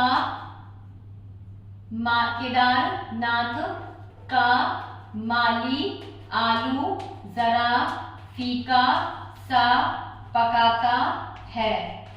उसके बाद नीचे आ जाते हैं हमारे कॉपर, सिल्वर, गोल्ड और प्लैटिनम। कॉपर, सिल्वर, गोल्ड और प्लैटिनम, देखो बीच में क्या है, हाइड्रोजन है। इन सब की जो रिडक्शन पोटेंशियल है हाइड्रोजन से जितने भी ऊपर है, इन सब की जो रिडक्शन पोटेंशियल है वो नेगेटिव में होती है, और हाइड्रोजन से नीचे अगर हम चले जाते हैं तो इनकी रिडक्शन पोटेंशियल क्या हो जाती है, पॉजिटिव में हो जाती है। ये हल्का सा याद रखना है तुम्हें, आइडियोलॉजी। और सब जितने भी नॉन मेटल्स हैं वो सब नीचे आते हैं। ऊपर हमारी किसकी सीरीज होती है, मेटल्स की, और सबसे नीचे क्या आते हैं, नॉन मेटल्स। बीच में क्या आता है, हाइड्रोजन। इलेक्ट्रोकेमिकल सीरीज में सबसे ऊपर आते हैं मेटल्स, बीच में आता है हाइड्रोजन, और सबसे नीचे क्या आते हैं, नॉन मेटल्स। ठीक है, मेटल्स में भी थोड़ी सी सीरीज याद रखनी है, केदारनाथ का माली आलू जरा फीका सा पकाता है। फिर उसके बाद कॉपर, सिल्वर, गोल्ड, प्लैटिनम, और फिर नॉन मेटल्स। और नॉन मेटल्स में भी सबसे लास्ट में कौन होता है, फ्लोरीन होता है। सबसे लास्ट में फ्लोरीन, और सबसे ऊपर मेटल कौन सा होता है इसमें, लिथियम। ठीक है, सबसे ऊपर लिथियम, सबसे नीचे फ्लोरीन, बीच में आ जाता है हमारा हाइड्रोजन। ऊपर सारे क्या हैं, मेटल्स, नीचे सारे क्या होंगे, नॉन मेटल्स। ठीक है, इन सब की रिडक्शन पोटेंशियल क्या होगी, नेगेटिव, और इन सब की रिडक्शन पोटेंशियल क्या होगी, पॉजिटिव। तो इधर आ जाओ, Na प्लस और H प्लस में देखो, Na प्लस कहाँ है, ऊपर, H प्लस कहाँ है, नीचे। Na प्लस की रिडक्शन पोटेंशियल नेगेटिव होगी, जबकि H की क्या होती है, 0। Na प्लस की क्या है, नेगेटिव है। मान लो Na प्लस की रिडक्शन पोटेंशियल कितनी है, -1.1, और जो हाइड्रोजन है उसकी तो कितनी होती है हमेशा रिडक्शन पोटेंशियल, 0। तो किसकी ज्यादा है, हाइड्रोजन की। तो कौन रिड्यूस होगा कैथोड पर, हाइड्रोजन।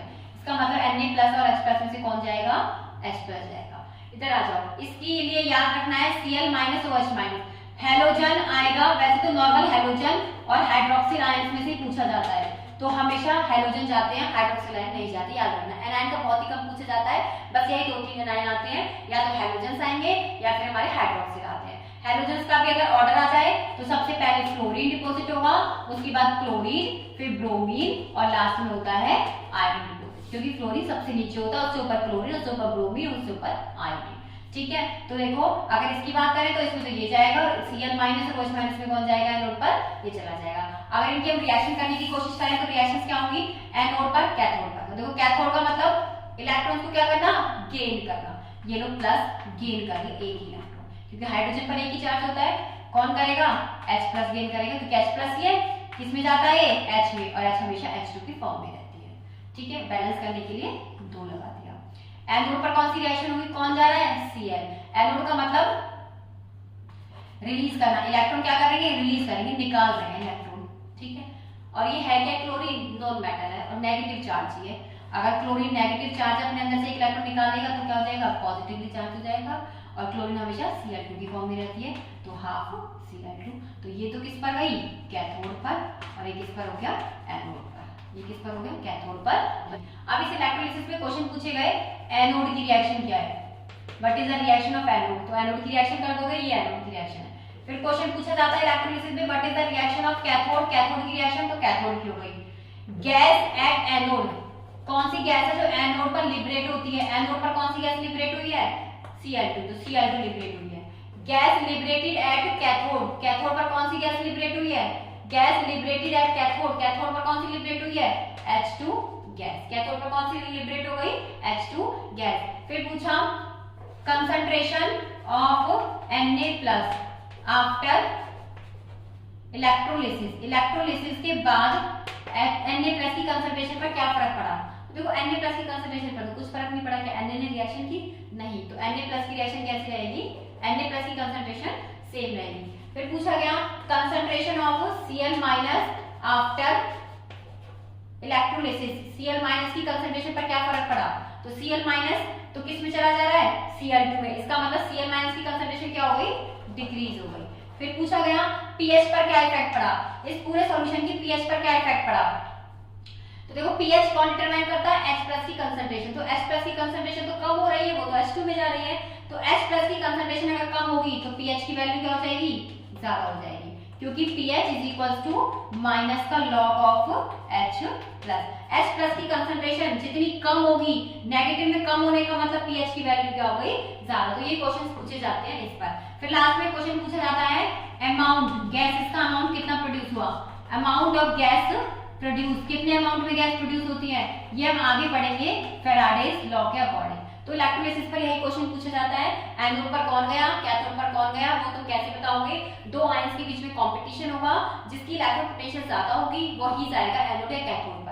उसके बाद एनोड कैथोड पर कौन गया, कौन कौन सी गैसेस लिबरेट हुई, लिबरेट रिएक्शन होने के बाद उनकी कंसंट्रेशन क्या बचती है, सेम रहेगी या डिक्रीज हो जाएगी। फिर लास्ट में पीएच क्या रहेगी, सॉल्यूशन कैसा हो जाएगा, एसिडिक हो जाएगा या बेसिक हो जाएगा। तो यहाँ पर पीएच क्या होगा, इंक्रीज हो गई, तो नॉर्मल सॉल्यूशन क्या हो जाएगा, इसमें बेसिक होने लगेगा। नॉर्मल सॉल्यूशन कैसा हो जाएगा, बेसिक होने लगेगा। अमाउंट ऑफ गैस प्रोड्यूस किसे कैलकुलेट करेंगे, फैराडेज लॉ। फिर हमारा नेक्स्ट टॉपिक आता है फैराडेज लॉ। नेक्स्ट टॉपिक है Faraday's law. Faraday's law, Faraday के 2 टाइप्स के लॉ हैं। सबसे पहला है फर्स्ट लॉ एंड फिर है सेकंड लॉ। हमें सिर्फ फॉर्मूला याद रखना है। फर्स्ट लॉ का मतलब है कितना वेट डिपॉजिट हुआ है, किससे निकलता है, फैराडे से। तो weight deposit is directly proportional to charge, जितना भी उसमें करंट फ्लो हो रहा है, जितना भी उसमें चार्ज फ्लो हो रहा है, उसके डायरेक्टली प्रोपोर्शनल होगा वेट डिपॉजिटेड। और इस प्रोपोर्शनलिटी को हटाने के लिए हमने एक कांस्टेंट लगा दिया ZQ, और Z को हम बोलते हैं, Z का फॉर्मूला होता है E by 96500 into Q। Q क्या होता है, चार्ज, करंट इंटू टाइम, और E क्या है यहाँ पर, इक्विवेलेंट वेट। E क्या है यहाँ पर, इक्विवेलेंट वेट। और इक्विवेलेंट वेट कैसे कैलकुलेट किया जाता है, इक्विवेलेंट वेट कैसे कैलकुलेट किया जाता है, molecular weight divided by n factor. Molecular weight divided by n factor. और n फैक्टर क्या होता है, नंबर ऑफ इलेक्ट्रॉन्स या पॉजिटिव चार्ज या फिर तुम्हारा नेगेटिव चार्ज। ठीक है, तो ये formula wait deposit. Second law क्या कहता है, अगर एक से ज्यादा, एक सॉल्यूशन, दूसरा सॉल्यूशन, तीसरा सॉल्यूशन, चौथा सॉल्यूशन, अगर ये सीरीज में सारे सॉल्यूशन ऐड होते हैं तो उनका वेट कैसे निकालते हैं, तो weight 1 deposited divided by weight 2 is equals to their equivalent weight. E1 और E2 ये क्या है, इनके इक्विवेलेंट वेट है। अगर E3 आ गया, E4 आ गया, तो बहुत कितने भी सॉल्यूशन आ जाते हैं, सबका क्या कर देते हैं हम, इक्वल में रेशियो निकाल देते हैं। लास्ट टॉपिक है हमारा बैटरीज। बैटरीज पर थ्योरेटिकल क्वेश्चंस आते हैं बस। बैटरी, सीरीज कॉम्बिनेशन ऑफ, जब सेल्स सीरीज में कंबाइन हो जाती हैं तो वो क्या बनती है हमारी battery. Series combination of cells, जब सीरीज कॉम्बिनेशन में कनेक्ट हो जाती है हमारी सेल्स, डिफरेंट टाइप की सेल्स, तो उसको हम क्या बोलते हैं, बैटरीज। बैटरीज हमारी 2 टाइप्स की होती है, प्राइमरी, ये पूछ लिया जाता है कि प्राइमरी बैटरी कौन सी है, प्राइमरी बैटरीज, और फिर आता है हमारा सेकेंडरी बैटरी। प्राइमरी बैटरी और एक आता है हमारा secondary battery. Primary battery non rechargeable, वो बैटरी जिनको हम चार्ज नहीं कर सकते, नॉन रिचार्जेबल बैटरी।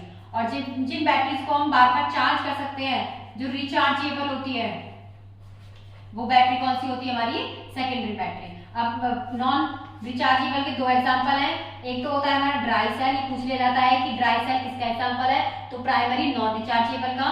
फिर आता है एक बटन सेल, तो बटन सेल भी किसका एग्जांपल है, एक तो है ड्राई सेल और दूसरा है बटन सेल। ठीक है, एग्जांपल ड्राई सेल, जैसे कि जो हमारे टीवी रिमोट में होते हैं, टीवी रिमोट में कौन सा होता है, ड्राई सेल। जो रिस्ट वॉच में होता है वो कैसा होता है, बटन सेल, क्योंकि उसकी शेप कैसी होती है, क्योंकि उसकी शेप कैसी होती है, बटन जैसी होती है। क्या रिमोट के सेल्स को हम चार्ज कर सकते हैं, नहीं कर सकते। क्या रिस्ट वॉच के सेल्स को हम चार्ज करते हैं, नहीं करते। वो कैसे चार्ज होते हैं, नॉन रिचार्जेबल। जो रिस्ट वॉच के सेल्स होते हैं उनको हमने क्या बोला, बटन सेल, क्योंकि उनकी शेप कैसी होती है, बटन जैसी होती है। और क्या डिफरेंस है, हम dry cell and button cell. Button cell जो रिस्ट वॉच में होते हैं बटन जैसी शेप के होते हैं, जबकि टीवी रिमोट में जो होते हैं वो कौन से होते हैं, हमारे ड्राई सेल। उसके बाद सेकंड, अगर इनकी इलेक्ट्रिक पोटेंशियल की बात करें तो जो इलेक्ट्रिक पोटेंशियल इसकी टाइम के साथ क्या होगी, डिक्रीज होगी। बट इसकी जो इलेक्ट्रिक पोटेंशियल है वो टाइम के साथ डिक्रीज नहीं होती है। तुमने देखा होगा जो रिस्ट वॉच है, क्या घड़ी हमारी कभी पीछे चलती है, नहीं चलती, वो क्या हो जाती है, बंद हो जाती है, क्योंकि उसकी इनोट पीछे काम करती ही नहीं है, लेकिन डिक्रीज होती नहीं है। जबकि अगर हम ड्राई सेल की बात करते हैं, टीवी को रिमोट है, तो उनकी सेल क्या होती है, टाइम के साथ कम होती रहती है, इसलिए वो क्या करते हैं, कम वर्क करने लगते हैं। जबकि घड़ी में ऐसा केस नहीं है, घड़ी एक साथ क्या हो जाती है, बंद हो जाती है। तो ये पूछ लिया जा सकता है कि जो ड्राई सेल है उसकी ई नॉट है वो टाइम के साथ डिक्रीज होती है, बट जो बटन सेल है उसकी ई नॉट टाइम के साथ डिक्रीज नहीं होती है। उसके बाद जो रिचार्जेबल बैटरीज है उसमें एक एग्जांपल याद रखना, lead storage battery. Lead storage battery किसका एग्जांपल है? रिचार्जेबल बैटरी का एग्जांपल है, ठीक है। और इसमें चार्जिंग भी होती है, डिस्चार्जिंग भी होती है। जैसे कि इन्वर्टर बैटरी है, ये किसका एग्जांपल है? Rechargeable battery. इन्वर्टर किसका एग्जांपल है? Rechargeable battery. उसके बाद आता है हमारा fuel cell. Fuel cells, next topic है फ्यूल सेल। फ्यूल सेल का मतलब क्या है? जब भी हम किसी हाइड्रोकार्बन को बर्न करते हैं, जब भी हम किसी हाइड्रोकार्बन की बर्निंग करते हैं, burning in the presence of oxygen, तो यहाँ से क्या रिलीज होती है? एनर्जी। यहाँ से क्या रिलीज होती है? Large amount of energy. इसी एनर्जी को हम इलेक्ट्रिकल एनर्जी में कैसे कन्वर्ट कर सकते हैं? ये क्या काम करता है? Fuel cell. फ्यूल सेल का काम क्या है? जब भी किसी हाइड्रोकार्बन को बर्न किया जाता है तो वहां से एनर्जी जनरेट होती है। कौन सी? Thermal energy. इस थर्मल एनर्जी को हम इलेक्ट्रिकल एनर्जी में कैसे चेंज कर सकते हैं? वो किस में डिजाइन किया गया है? फ्यूल सेल में। फ्यूल सेल हमारा पे कौन सा है? H2O2। हमारे सिलेबस में कौन सा फ्यूल सेल है? H2O2 fuel cell. और इसकी एफिशिएंसी कितनी होती है? नॉर्मल 60 to 70% इसकी एफिशिएंसी है। और इसकी एफिशिएंसी निकालने का फॉर्मूला क्या है? Delta G by delta H multiply by 100। और यहाँ डेल्टा H का फॉर्मूला क्या होगा? Minus NF E naught cell. E naught तुम्हें गिवन, ई सेल तुम्हें गिवन होगी, डेल्टा एच तुम्हें गिवन होगा, एफिशिएंसी तुम्हें कैलकुलेट करनी है। या फिर एफिशिएंसी तुम्हें गिवन होगी, ई सेल तुम्हें गिवन होगा, पहले डेल्टा जी कैलकुलेट करोगे, उसके बाद डेल्टा एच तुम्हें गिवन होगा, तो उधर से एफिशिएंसी तुम कैलकुलेट करोगे, ठीक है। ये हमारा फ्यूल सेल है। फ्यूल सेल काफी अच्छा है, इससे हमारी जो एनर्जी, जितनी भी बर्निंग से एनर्जी जनरेट होती है ना, उसी को हम इलेक्ट्रिकल एनर्जी में चेंज करते हैं। इसमें जो पॉल्यूशन होता है ना वो बहुत कम होता है और ये लाइट वेट भी होते हैं, बहुत लाइट वेट होते हैं। यहाँ पे तुम्हारा चैप्टर खत्म होता है इलेक्ट्रोकेमिस्ट्री। इलेक्ट्रोकेमिस्ट्री का एक पार्ट का कंडक्टेंस जो हमने इससे पहले वाली वीडियो में पढ़ा है, उसमें भी हमने सारी क्या देखी? उसमें था रीजनिंग, उसमें रीजंस आते हैं, क्वेश्चंस आते हैं। जबकि जो ये वाला पार्ट है इसमें क्या आते हैं? न्यूमेरिकल्स आते हैं, फैराडेज लॉ पर न्यूमेरिकल्स आते हैं, नस्ट इक्वेशन पर आते हैं, इलेक्ट्रॉन पोटेंशियल कैसे कैलकुलेट कर सकते हैं, नस्ट इक्वेशन कैसे, कंसंट्रेशन सेल्स, और जो कंसंट्रेशन सेल्स है उसमें ई नॉट सेल 0 होती है या नहीं होती है, तो आप इसके क्वेश्चंस लगाएंगे। मैं एक वर्कशीट तुमको शेयर कर दूंगी। मैंने पहले इक्विलिब्रियम चैप्टर पढ़ाया है, इक्विलिब्रियम चैप्टर के मैंने कुछ क्वेश्चंस तुमको कराए थे, 20-30 क्वेश्चंस मैंने कराए थे। अब कुछ क्वेश्चंस की मैं 20-30 क्वेश्चंस की वर्कशीट डाल दूंगी, वो तुम सॉल्व कर लेना, उसकी पीडीएफ में डाल दूंगी वीडियो बनाकर। उसके बाद जो ये इलेक्ट्रोकेमिस्ट्री है इसकी थ्योरी हो गई है, इसके क्वेश्चंस की वर्कशीट मैं तुम्हें सेंड कर दूंगी, एक वीडियो में वर्कशीट में शेयर कर दूंगी, तो वर्कशीट से क्वेश्चंस लगा लेना। अगर किसी को किसी क्वेश्चन में डाउट हो तो वो तुम्हें तुरंत कमेंट कर सकता है या फिर मेरे पास मैसेज करके मुझे बता सकता है कि इस क्वेश्चन में हमें डाउट है, तो मैं तुम्हें सॉल्व कर दूंगी सेपरेटली, ठीक है। वर्कशीट में शेयर कर दूंगी आज इसकी, तो वर्कशीट से क्वेश्चन कर लेना।